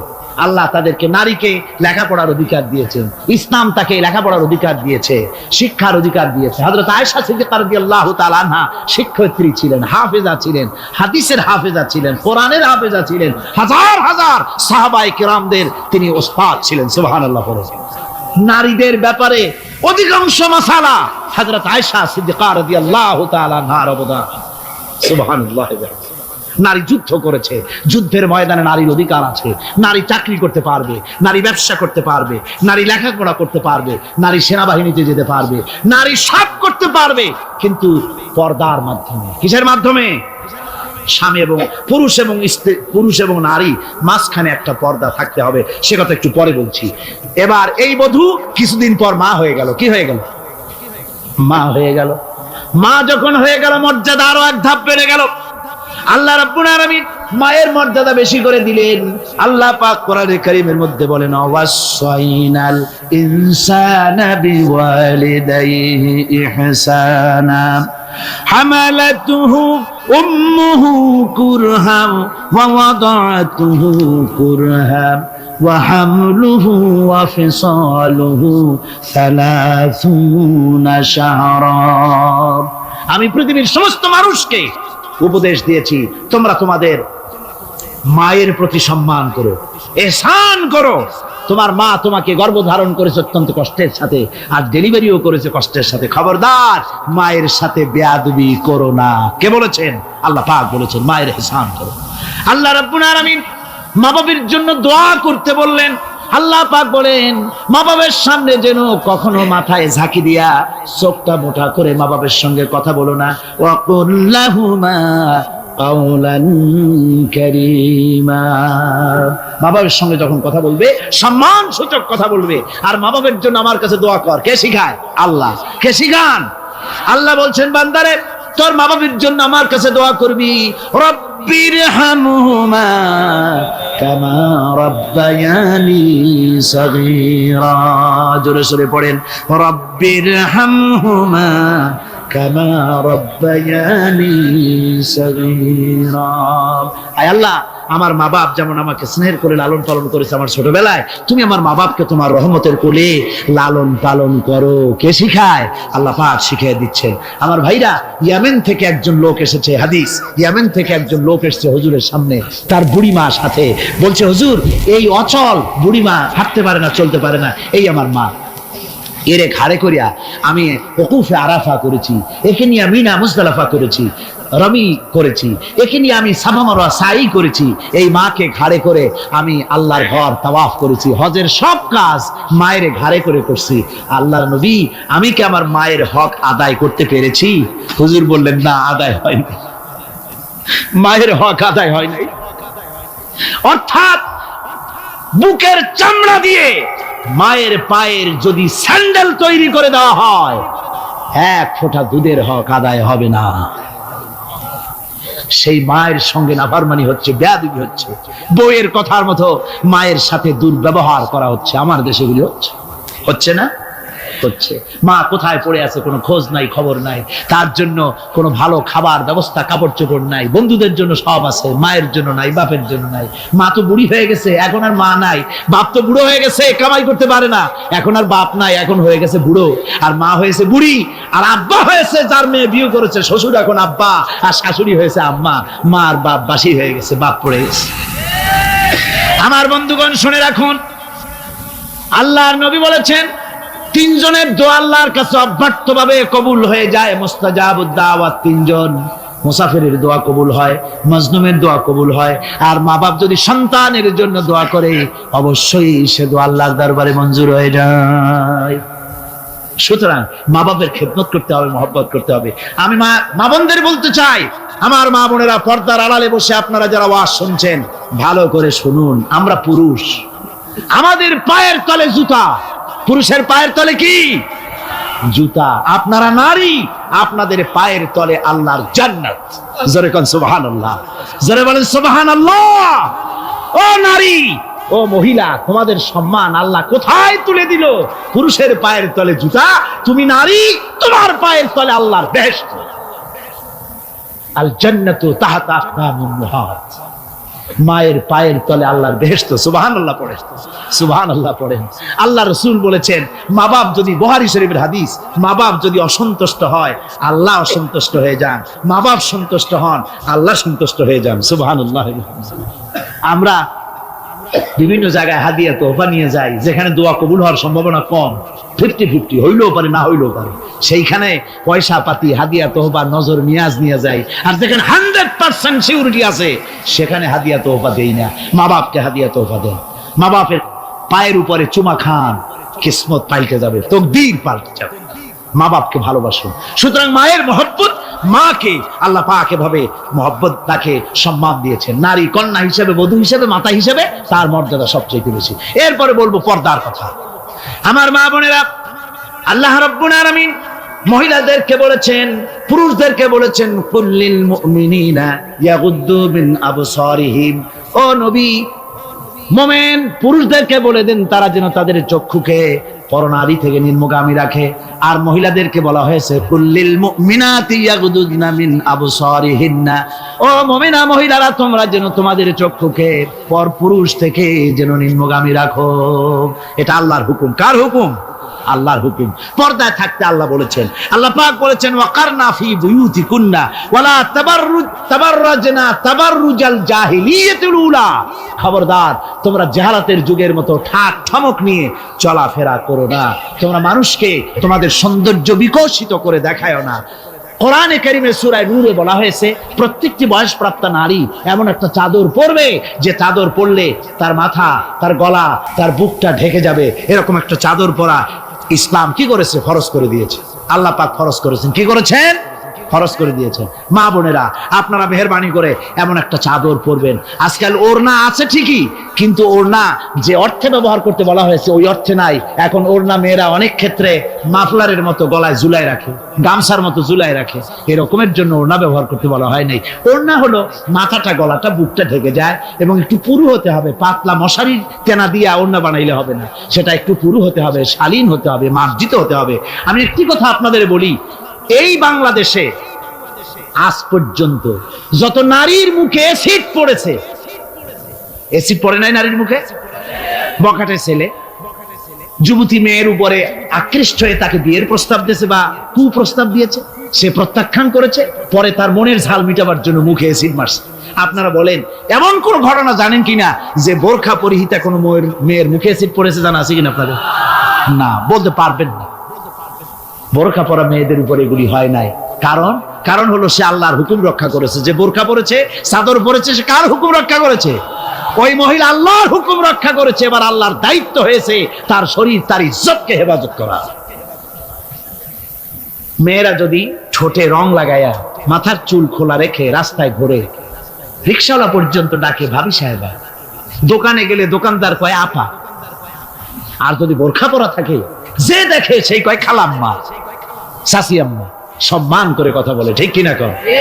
সুতরাং আমার মা বোনের, আপনাদের সম্মান আপনারা বজায় রাখুন, আপনার মেয়েদের মর্যাদা আপনারা বাড়ান। আপনারা হচ্ছেন হযরতে খাদিজার উত্তরসূরি, সুমাইয়ার উত্তরসূরি, হযরতে খাওলার উত্তরসূরি, হযরতে আয়েশার উত্তরসূরি। এই বাংলার জমিনে আপনাদেরকে জিহাদের ময়দানে আসতে হবে ইনশাআল্লাহ। সবাই বলেন ইনশাআল্লাহ। পুরুষের পাশাপাশি বাংলাদেশেও মহিলারা বোরখা পরিহিতা হয়ে আল্লাহর দ্বীন কায়েমের জন্য যদি প্রয়োজন হয়, হাজার হাজার মহিলা রাস্তায় মিছিলে বের হবে ইনশাআল্লাহ। সময় আসতেছে, তরুণ, যুবক, মা বোন সবাইকে এই জিহাদে অংশগ্রহণ করতে হবে। এখন আমি মা বোনদেরকে কয়েকটা দায়িত্ব দিচ্ছি। শুধু ওয়াজ শুনলে তো হবে না, কিছু দায়িত্ব পালন করতে হবে। সে দায়িত্বটা হচ্ছে এই যে আপনারা আপনাদের সংসারটাকে ইসলামের দুর্গ বানান। সমাজে তো ইসলাম সব জায়গায় নাই, আপনার ঘরটাকে ইসলামের দুর্গ বানান। স্বামী স্ত্রীর আচরণে চলাফেরায় যেন সন্তানরা তৈরি হতে পারে, 1 নম্বর কথা। 2 নম্বরের কথা, সন্তানদেরকে ভালো নাম রাখুন। আজকাল কিন্তু ভালো নাম লুপ্ত হয়ে গেছে। এখন বাংলা নাম বেশি পছন্দ হচ্ছে, আরবি নাম বাদ। এখন বাংলা নাম কি? বাংলা নাম হচ্ছে আকাশ হোসেন, বাতাস আলী,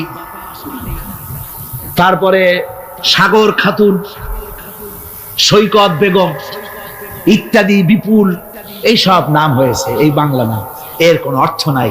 বাংলা নাম আপনার সন্তানদেরকে রাখবেন না। মুসলমানরা নাম রাখবে আরবি নাম। কি নাম? আরবি নাম এবং অর্থবহ নাম। আলেমদের কাছে জিজ্ঞেস করে নাম রাখবেন। আরবি আন্দাজে রাখেন না। একজনে তার মেয়ের নাম রাখছে, শুনলাম মেয়ের নাম রাখছে তুকাজ্জেবা। হ্যাঁ, তাই আমি বললাম ভাই তুকাজ্জেবান নাম রাখলেন কেন? কয় যে কোরআন শরীফে দেখলাম তুকাজ্জেবান রে আল্লাহ খুব ভালোবাসে, সূরা আর রহমানে 33 বার এই নামটা আল্লাহ দিয়েছে, সেই জন্য মহব্বত করে তুকাজ্জেবান নাম রাখছি। দেখেন কথা। কুয়েতে একবার এয়ারপোর্টে নাম নিয়ে খুব হাসাহাসি হলো, পাসপোর্টে বাংলাদেশিদের নাম। একজনের নাম হচ্ছে জামাল মিয়া আর বাপের নাম তরিক মিয়া। পুলিশেরা হাসতেছে, লোকেরা জিজ্ঞেস করলো কি ব্যাপার, তো আসলে ব্যাপারটা ধরা পড়লো। জামাল মিয়া বাপের নাম তরিক মিয়া, তো জামাল হচ্ছে উট আর মিয়া মানে 100, জামাল মিয়া মানে 100 উট, আর তরিক মিয়া, তরিক মানে রাস্তা, মিয়া মানে 100 রাস্তার ছেলে 100 উট। তো নাম আন্দাজে আরবি হলেই তো রাখা যাবে না, একটু জিজ্ঞেস করতে হবে আলেমদের কাছে যে একটা আমার ছেলে হয়েছে, মেয়ে হয়েছে, একটা ভালো নাম রেখে দেন। তো তাদের কাছ থেকে অর্থবহ নাম নিয়ে আপনারা রাখবেন। এটা হলো 2 নম্বরের কথা। 3 নম্বরের কথা হচ্ছে ছেলে মেয়েদেরকে আদব লেহাজ শিখাবেন, চরিত্র শিখাবেন, আদব শিখাবেন। মা বাপের দিকে, মুরব্বীদের দিকে পিছন ফিরাইয়া তাদেরকে ধমক দিয়ে কথাবার্তা না বলে আদব শিক্ষা করে, সালাম দিতে পারে, এগুলি তাদেরকে শিক্ষা দেওয়া দরকার। 4 নম্বরে পারিবারিক বৈঠক করতে হবে। কি বৈঠক?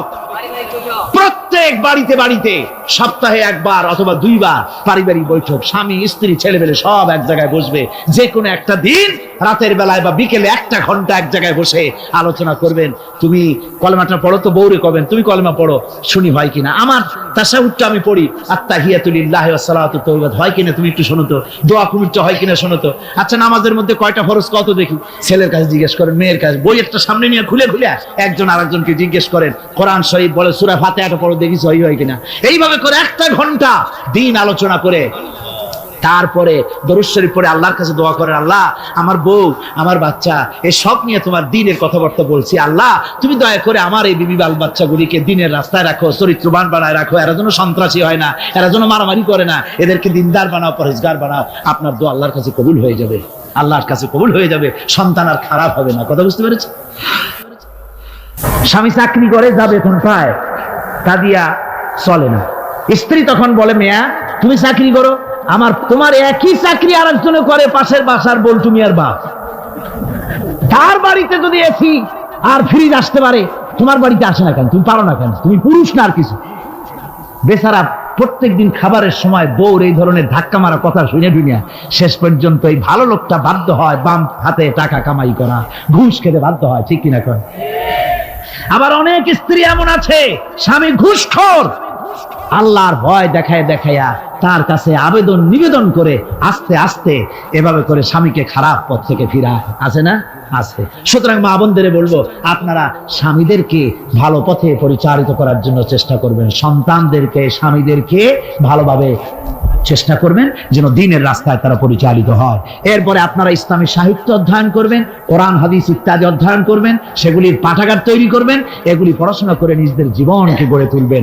আল্লাহ রাব্বুল আলামিন সকলকে যেন সে তৌফিক দেন। আমরা জোরে বলি আমিন, আরো জোরে বলি আমিন। সামনে বলি, একবার এক স্বামী আর স্ত্রী দুজনে ঝগড়া লেগেছে, স্বামী স্ত্রীর ঝগড়ায় বেচারা স্বামী দুর্বল হয়ে গেছে, স্বামীর স্ত্রীর সামনে আর পেরে উঠছে না পারিয়া শেষ পর্যন্ত বলল, ঠিক আছে, তোমার মতো দাজ্জাল মার্কা বউর সাথে আমি আর থাকবো না, আমি চললাম, আমি এবার বিদেশেই চলে যাব, দেশেই থাকবো না।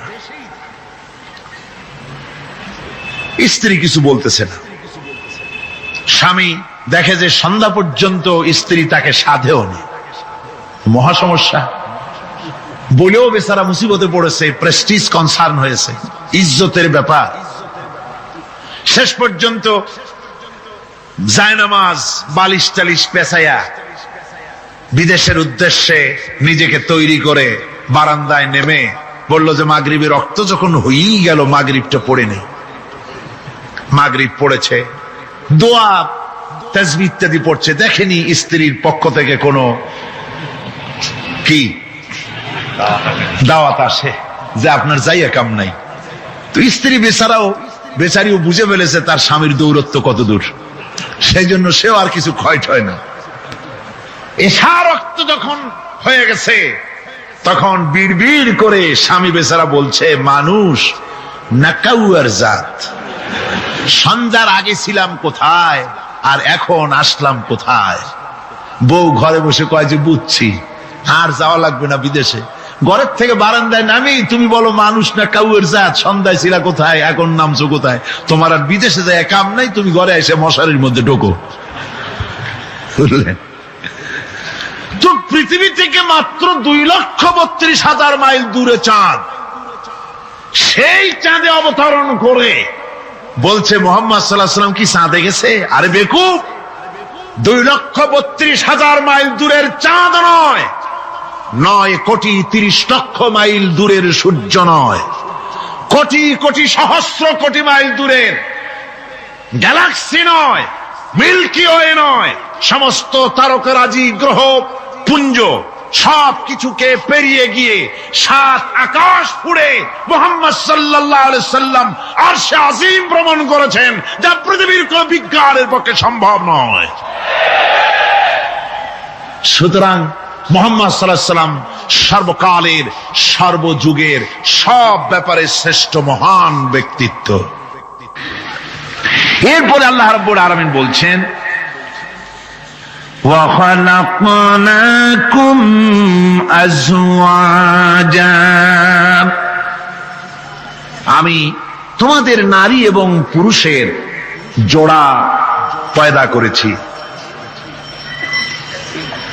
অর্থাৎ এই পৃথিবীতে আল্লাহ রাব্বুল আলামিন মানুষের একটি সেক্স পয়দা করেন নাই, দুটি প্রকার করেছেন, একটি হচ্ছে নারী আর একটি পুরুষ।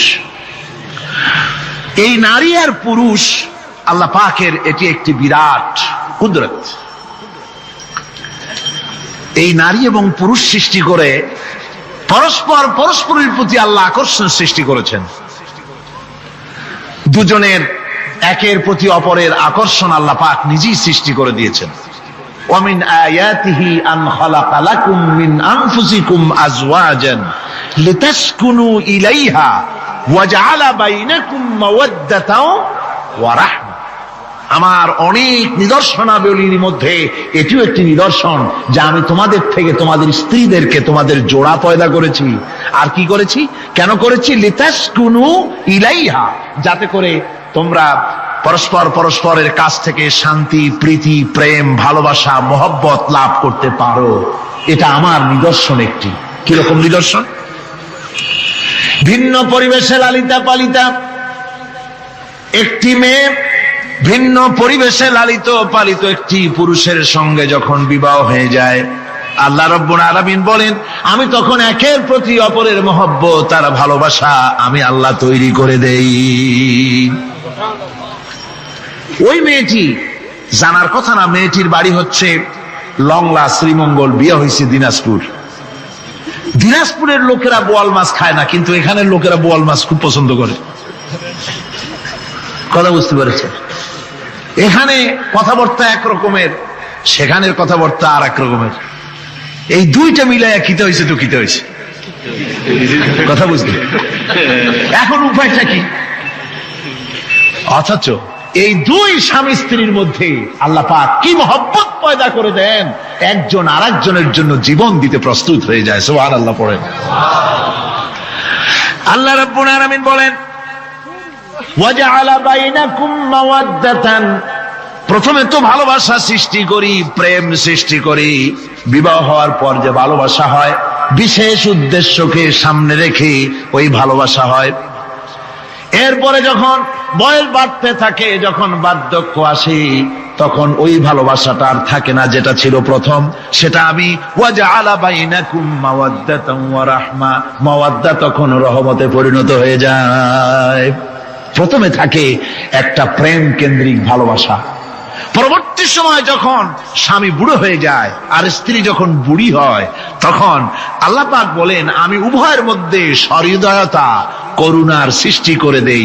পরস্পর পরস্পরের প্রতি আকর্ষণ তখন আরো বাড়িয়ে দেই। একজন আর একজন ছাড়া চলে না, বুড়ার বুড়ি ছাড়া উপায় থাকে না। ঘরের মধ্যে ফ্রিজ আছে, কালার টিভি আছে, তারপরে সুন্দর বিছানাপত্র আছে, কোন জিনিসের অভাব নাই। বুড়া হঠাৎ করে বুড়ি একদিন মারা গেল, বুড়ায় কয় আমি গৃহশূন্য হয়ে গেছি। সব আছে, তারপরেও যে গৃহশূন্য হয়ে গেছি, তার মানে গৃহের প্রাণটাই চলে গেছে। বুড়া বয়সে সন্তান খোঁজ খবর নেয় না, সন্তানের বউ খোঁজ খবর নেয় না। বুড়ার গরম পানিটা, উজুর পানিটা, তার খাবারটা, তার পানটা, তার যা প্রয়োজন বুড়ি সব এগিয়ে নিয়ে আসে। আর বুড়াও বুড়ির জন্য তখন প্রথম জীবনের চাইতে আরো বেশি মহব্বত বাড়ে, বুড়ির দিকে খোঁজ খবর আরো বেশি করে নেয়। ঠিক কিনা কন? বুঝবেন যারা বুড়া আর বুড়ি আছেন। আল্লাহ পাক বলেন এটা আমি করি। কে বলছেন এ কথা? আল্লাহ পাক বলছেন আমি করি। এ মহব্বত আল্লাহর দান। দেখুন রাসূল করিম সাল্লাল্লাহু আলাইহি ওয়াসাল্লামের ঘরে দৌলত ছিল না, কিন্তু মহব্বত দিয়ে ঘরটা ভরা ছিল। সুবহানাল্লাহ বিহামদি। দৌলত ছিল না, মহব্বত দিয়ে ভরা ছিল। হযরত আয়েশা সিদ্দিকা রাদিয়াল্লাহু তাআলা আনহা বলেছেন, আমি গ্লাসে পানি পান করে রেখে দেওয়ার পর রাসূলুল্লাহ গ্লাসটা হাতে নিয়ে আমি যেখানে ঠোঁট লাগিয়ে পানি পান করেছি, আল্লাহ নবী ওইখানেই ঠোঁট লাগায় পানি পান করতেন। মুহাব্বত। হযরত আয়েশা বলেন, আমি গোশত খেয়ে হাড্ডি খেয়ে হাতে ধরে রেখেছি, খাবো বা রাখবো, আল্লাহ নবী তখন আমার হাতের থেকে গোশত বা হাড্ডিটা আমার হাত থেকে নিয়ে আমি গোশতের যে অংশে কামড় দিয়েছি রাসূলুল্লাহ সেখানে মুখ লাগিয়ে খেতেন। দৌলত ছিল না হুজুরের ঘরে এক ফোঁটাও, কিন্তু মোহব্বত ছিল ঘরটা ভরা। হযরত আয়েশা বলেছেন, রাসূলুল্লাহ কাজ করে কষ্ট করে ঘরের ভিতরে ফিরে যখন দেখেছেন রান্না বান্না সারা হয় নাই, হুজুর ক্ষুধার্ত অথচ আমার রান্না শেষ হয় নাই, নবীজি রাগ করেন নাই, অসন্তুষ্ট হন নাই, ভুরু কুঞ্চিত করেন নাই, চোখ গরম করেন নাই, বরং আমার কাছে বসে রান্না বান্নায় আমাকে আল্লাহর নবী বিশ্ব নবী মুহাম্মদ রাসূলুল্লাহ সাল্লাল্লাহু আলাইহি ওয়াসাল্লাম আমাকে সহযোগিতা করেছেন। স্বামী স্ত্রীর ভালোবাসা হচ্ছে স্বর্গীয় নিয়ামত, জান্নাতের নিয়ামত। সুবহানাল্লাহ পড়েন। যেই ঘরে স্বামী আর স্ত্রীর মধ্যে সাপ আর বেজির সম্পর্ক, দাঁড় কুমড়োর সম্পর্ক, এই ঘরটা যতই বিদেশি আধুনিক সৌন্দর্যের উপকরণাদি দিয়ে ভরপুর থাকুক না কেন, এই ঘরটা, এই বিল্ডিংটা জাহান্নামের টুকরা। ঠিক না? আর স্বামী স্ত্রীর যদি ভালোবাসা থাকে তাহলে ঘরটা যদি কুড়ে ঘর হয় তারপরেও সে ঘরটা হচ্ছে একটা জান্নাতের টুকরা। অনেক স্ত্রী আছে স্বামীর সাথে মহব্বত নাই, উল্টো পাল্টা কারবার। ওই রকম এক স্বামীর কাছে খবর আসছে যে আপনি তো এই গ্রামের মাতবাড়ি করেন, বিচার আচার করতেছেন, আপনার বউ তো গোসল করতে গিয়ে পড়ে গেছে নদীর মধ্যে। তো লোকটা দৌড় দিয়েছে, দৌড়ে গেছে, যায় কয় যে কোন জায়গায় পড়ছে, কয় যে এইখানে পড়ছে। লোকটা তখন জোয়ারের পানি যাচ্ছিল এইদিকে, লোকটা দৌড় দিছে উল্টা দিকে।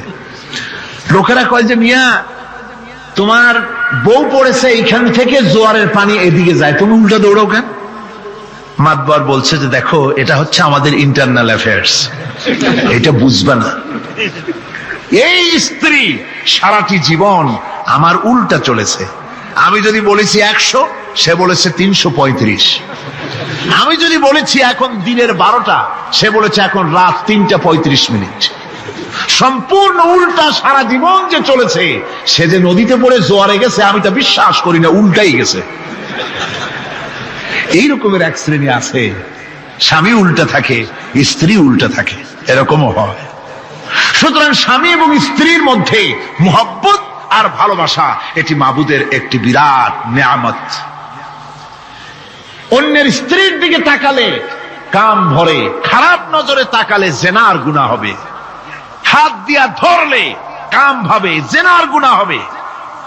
কিন্তু কোন স্বামী যদি তার স্ত্রীর দিকে প্রেম ভরে ভালোবাসা ভরে তাকায় আর স্ত্রীর হাতকে প্রেম আর ভালোবাসার সাথে যদি স্ত্রীর হস্ত ধারণ করে, কিতাবে এসেছে স্বামী এবং স্ত্রীর উভয়ের সগীরা গুনাহ আল্লাহ রাব্বুল আলামিন মাফ করে দেন।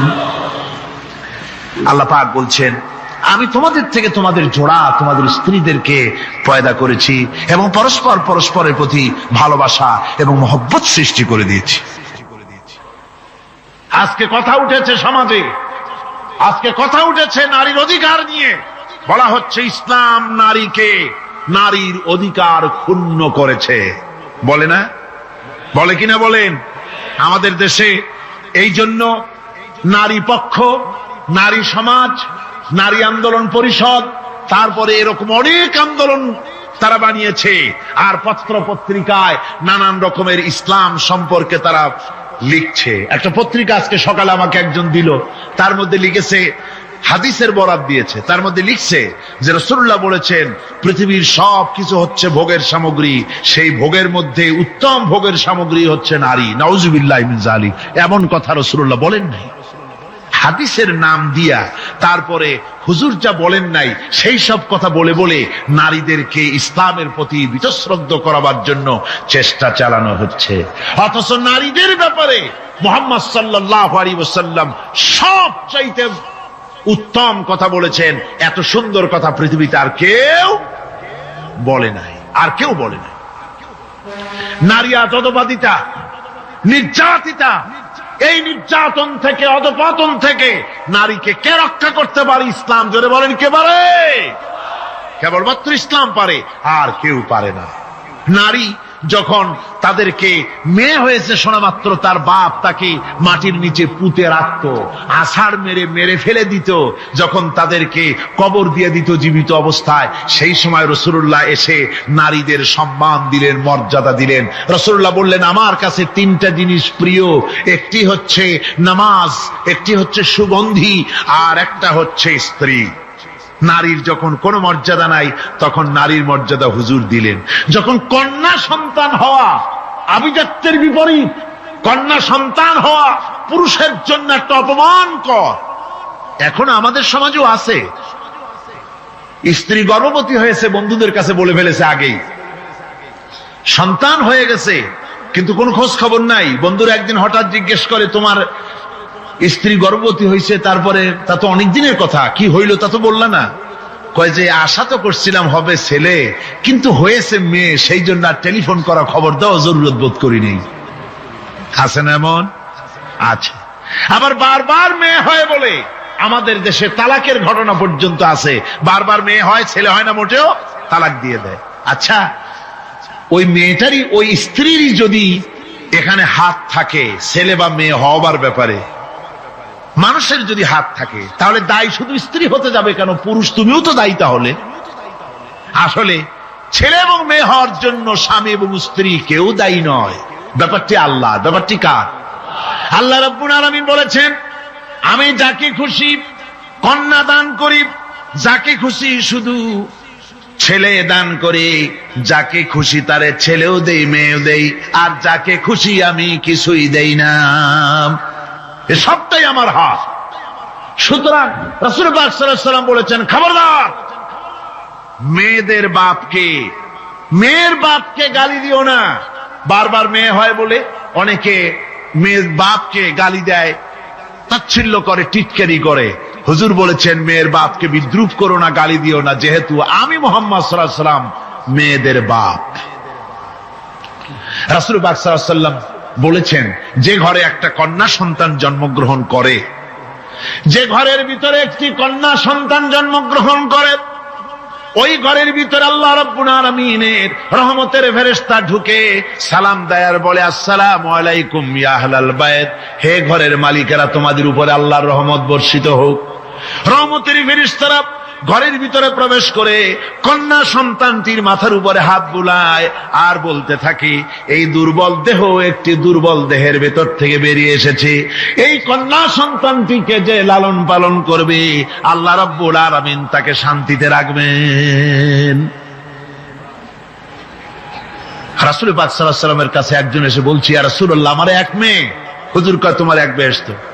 আর একজন কয়, হুজুর আমার দুই মেয়ে। কয়, তোমার দুই বেহেশত। এরকম হাদিস আছে নাকি যে একজন বললো আমার এক ছেলে, আর হুজুর বলছেন তোমার এক বেহেশত? আছে এমন? সুতরাং মেয়েকে কি মর্যাদা দিয়েছে ইসলাম। রাসূলুল্লাহ বললেন, যার তিনটি মেয়ে আছে আর ওই তিনটি মেয়েকে আদব শিক্ষা দিয়েছে, তারবিয়াত শিক্ষা দিয়েছে, দ্বীন শিক্ষা দিয়েছে, স্নেহ করে, স্নেহ দিয়ে লালন পালন করেছে, তারপরে সৎ পাত্রস্থ করেছে, ওই মেয়ের লালন পালনকারী মাতা পিতা আর আমি মুহাম্মদ সাল্লাল্লাহু আলাইহি ওয়াসাল্লাম কিয়ামতের দিন একই জান্নাতে পাশাপাশি অবস্থান করব। সুবহানাল্লাহি ওয়া বিহামদিহি। মেয়ের ব্যাপারে রাসূলুল্লাহ এত কথা বলেছেন, নারীদের ব্যাপারে এত কথা বলেছেন। হুজুর বলেছেন তোমরা যখন সফরে যাবে, সফর থেকে আসার সময় আমরা অনেকে হাদিয়া তোহবা নিয়ে আসি, জামা কাপড় মিষ্টি চকলেট ইত্যাদি আমরা নিয়ে আসি, আনি না? কি বলেন আনি না? আল্লাহর নবী বলেছেন বাইরের থেকে সফর থেকে বাজার থেকে হাদিয়া তোহবা ঘরের জন্য জানবে, এনে যখন তোমরা তা দেওয়া শুরু করবে সর্বপ্রথম মেয়ে থেকে দেওয়া শুরু করবে, মেয়েকে আগে দাও। হুজুর সাল্লাল্লাহু আলাইহি ওয়াসাল্লাম তার কলিজার টুকরা মেয়ে ফাতেমাকে মহব্বত করতেন, এত মহব্বত করতেন কোন দিকে যাওয়ার আগে সকলের সঙ্গে দেখা করে শেষে দেখা করতেন হযরত ফাতেমার সঙ্গে, আবার সফর থেকে ফিরে এসে সর্বপ্রথম তিনি দেখা করতেন হযরত ফাতেমা রাদিয়াল্লাহু তাআলা আনহার সঙ্গে। একবার হযরত আলী এবং হযরত ফাতেমার মধ্যে মনোমালিন্য হলো, হুজুরের মুখটা মলিন হয়ে গেল, রাসূল পাকের মুখ মলিন হয়ে গেল। হুজুর সাল্লাল্লাহু আলাইহি ওয়াসাল্লাম ঘরের মধ্যে প্রবেশ করলেন, হযরত আলীর ঘরে হযরত ফাতেমা এবং আলীকে এক জায়গায় বসালেন। কিছুক্ষণ পর হুজুর বেরিয়ে এলেন, হুজুরের মুখে হাসি। সাহাবায়ে কেরাম বললেন, হুজুর একটু আগে আপনার মুখ মলিন দেখেছি, এখন খুব উৎফুল্ল মনে হচ্ছে। হুজুর বলছেন আমি তাদের মধ্যে মনোমালিন্যটা দূর করে দিয়ে এসেছি। ফাতেমা আমার কলিজার টুকরা, যে ফাতেমাকে ব্যথা দেয় সে আমি মুহাম্মদ সাল্লাল্লাহু আলাইহি ওয়াসাল্লামকে ব্যথা দেয়। রাসূল পাক সাল্লাল্লাহু আলাইহি ওয়াসাল্লাম কন্যাদেরকে এভাবে মর্যাদার কথা বলেছেন। এই কন্যা আস্তে আস্তে যখন বড় হয়ে যায়, যখন বধূ হয়, বধূ হিসেবে তার মর্যাদা ইসলাম কতখানি দিয়েছে, রাসূল পাক সাল্লাল্লাহু আলাইহি ওয়াসাল্লাম কতখানি দিয়েছেন আপনারা লক্ষ্য করেন। হাদিস শরীফ পড়া নাই জানা নাই বলে আজকে এক শ্রেণীর নারীরা তারা কমিউনিস্টদের খপ্পরে পড়ে, সমাজতন্ত্রের খপ্পরে পড়ে, নাস্তিকদের খপ্পরে পড়ে গোটা মহিলা সমাজকে চেষ্টা করতেছে ইসলাম থেকে দূরে সরাবার জন্য, ঠিক কিনা কও? হযরত আয়েশা বলেছেন আমি যখন ঘরে কাজ করতেছি, হুজুর বাইরের থেকে এসে দেখেছেন আমার রান্না করতে দেরি আছে, খাবার দাবার এখনো রেডি হয় নাই, হুজুর ক্ষুধার্ত, কিন্তু হুজুর ভুরু কুঞ্চিত করেননি, হুজুর বিরক্ত হননি, হুজুর আমাকে গালমন্দ করেননি, আমার কাছে বসে তিনি আমার রান্নার সহযোগিতা করেছেন। সুবহানাল্লাহি বিহামদিহি, জোরে বলেন সুবহানাল্লাহি বিহামদিহি। ভাইরা আমার, হযরতে আয়েশা সিদ্দিকা রাদিয়াল্লাহু তাআলা আনহা বয়সে কম ছিলেন অন্যদের চাইতে। বিশ্বনবী সমস্ত রাজকার্য, রাষ্ট্রীয় কার্য, নবুয়তের দায়িত্ব পালন করে স্ত্রীর হক আদায় করতে ভুলে যাননি। আধো আধো জ্যোৎস্না প্লাবিত রাত রাসূলুল্লাহ হযরত আয়েশাকে বলছেন চলো আমরা একটু পায়চারি করে আসি বাইরের থেকে। ঘুরতে ঘুরতে হুজুর বলছেন দেখো তো ওই যে দূরে দেখা যায় একটা জিনিস, চলো আমরা দৌড় দেই, দেখি কে আগে ওই জায়গায় পৌঁছতে পারে। দুজনে মিলে দৌড় দিলেন। হযরত আয়েশা বললেন আমি হুজুরকে পেছনে ফেলে দ্রুত গতিতে আমি দৌড়ে লক্ষ্যবস্তুর কাছে চলে গেলাম। হুজুর সাল্লাল্লাহু আলাইহি ওয়াসাল্লাম যখন ধীরে সুস্থে আমার কাছে এলেন, আমি বললাম দেখছেন আপনি কিন্তু আমার সাথে দৌড়ে পারেন নাই। হযরত আয়েশা বলছেন এর কিছু কাল পরে আবার একদিন রাসূলুল্লাহ দৌড় প্রতিযোগিতার ব্যবস্থা করলেন, দৌড় দিলাম। হযরত আয়েশা বলছেন সেই সময়ের তুলনায় আমার শরীর কিছুটা স্থূল এবং ভারী হয়ে গেছে, আমি দৌড়াইয়া পারলাম না, আমি পেছনে পড়ে গেলাম। হুজুর আমার আগে চলে গেলেন লক্ষ্যবস্তুর কাছে। আমি হাঁপাতে হাঁপাতে যখন রাসূলের কাছে চলে গেছি, রাসূল পাক মুস্কি হেসে আমাকে বললেন আয়েশা ওই সেই দিনের প্রতিশোধ আজকে নিলাম। সুবহানাল্লাহি বিহামদি, সেদিনের জবাব আজকে দিয়ে দিলাম। স্বামী স্ত্রীর দাম্পত্য জীবনের এই দৃশ্য কতখানি উপভোগ্য, সুবহানাল্লাহি বিহামদিহি। এই জন্য স্বামী স্ত্রীর ভিতরে যে মুহাব্বত, এটা বেহেশতি অবদান, এটা জান্নাতের অবদান, এটা আল্লাহর নিয়ামত। এটা কি ধরে কোন আল্লাহর নিয়ামত। এই নিয়ামত যে ঘরের মধ্যে আছে সে ঘরটা বেহেশত, সে ঘরটা কি বেহেশত। আর আপনার ঘরের মধ্যে রেডিও আছে, টিভি আছে, ফ্রিজ আছে, ডিসি আছে, এসি আছে, কত কিছু আছে, কিন্তু স্বামী স্ত্রীর মধ্যে সাপে আর বেজির সম্পর্ক, দাঁড় কুমড়ার সম্পর্ক, এই ঘরটা জাহান্নামের শামিল। আছে না এক পদের স্ত্রী, স্বামীও আছে এরকম এক পদের স্বামী আছে, সমানে পিটায় মেয়ে লোক, পিটাইতেই থাকে। বুঝলে রাসূলুল্লাহ বলেছেন খবরদার স্ত্রীদেরকে মেরো না, দাসীদের মতো প্রহার করো না, তাহলে আগামী রাত্রে যখন তার কাছে তুমি যাবে তখন কি তোমার শরম করবে না? রাসূল পাক সাল্লাল্লাহু আলাইহি ওয়াসাল্লাম নারী পুরুষের সমান অধিকার দিয়েছে। ভালোবাসা এবং মহব্বত থাকতে হবে, একে অপরের উপরে বাজিমাত করার প্রতিযোগিতা থাকা উচিত নয়। স্বামী হয়েছেন বলে তিনি একেবারে নওয়াবজাদা নসরুল্লাহ খান হয়ে যাবে তা না। আবার স্ত্রী স্বামীকে গোলাম হিসাবে ব্যবহার করবে তাও না। ভালোবাসা, শ্রদ্ধা, পারস্পরিক মহব্বত হিসেবে মর্যাদা সমান রাখা হয়েছে। কিন্তু মাঝে মধ্যে দেখা যায়, কিছু অভিযোগ পাওয়া যায়, স্ত্রীরা এমনও করে স্বামীকে একেবারে গোলামদের মতোই রাখে। এই রকমের এক শ্রেণীর আছে। সমান অধিকারের চিন্তা নিয়ে স্বামী নির্যাতনের কোনো প্রশ্নই ওঠে না। রাসূলুল্লাহ আবার মর্যাদা পুরুষের এক ধাপ বাড়ায় দিয়েছেন। আল্লাহর নবী বলেছেন, এই পৃথিবীতে মানুষকে যদি আমি মানুষের সামনে সেজদা করার জন্য যদি অর্ডার করতাম, তাহলে দুনিয়ার সমস্ত নারীদেরকে অর্ডার করতাম তার স্বামীকে সেজদা করার জন্য। মর্যাদা বাড়ানো রয়েছে, কিন্তু অধিকার সমান, সমান অধিকার দেওয়া হয়েছে। ইসলাম নারীর অধিকার দিয়েছে, স্বামী স্ত্রীর মহব্বত এবং ভালোবাসা সৃষ্টি করে দিয়েছেন। এটা আল্লাহর নিয়ামত। আমার বন্ধুগণ, আজকে আমার সমাজে বলা হচ্ছে নারীদেরকে ঠকাইছে ইসলাম। বলে কি দিয়ে ঠকানো হলো? বলে ইসলাম ঠকিয়েছে একটা ছেলে সমান দুইটা মেয়ে। একটা ছেলেতে যা পাবে দুইটা মেয়েতে তাই পায়, এই জন্য মেয়েকে ঠকানো হয়েছে। একথা বলেছেন আমাদের দেশের সুপ্রিম কোর্টের একজন চিফ জাস্টিস, অবসরপ্রাপ্ত, নাম নেব না আমি।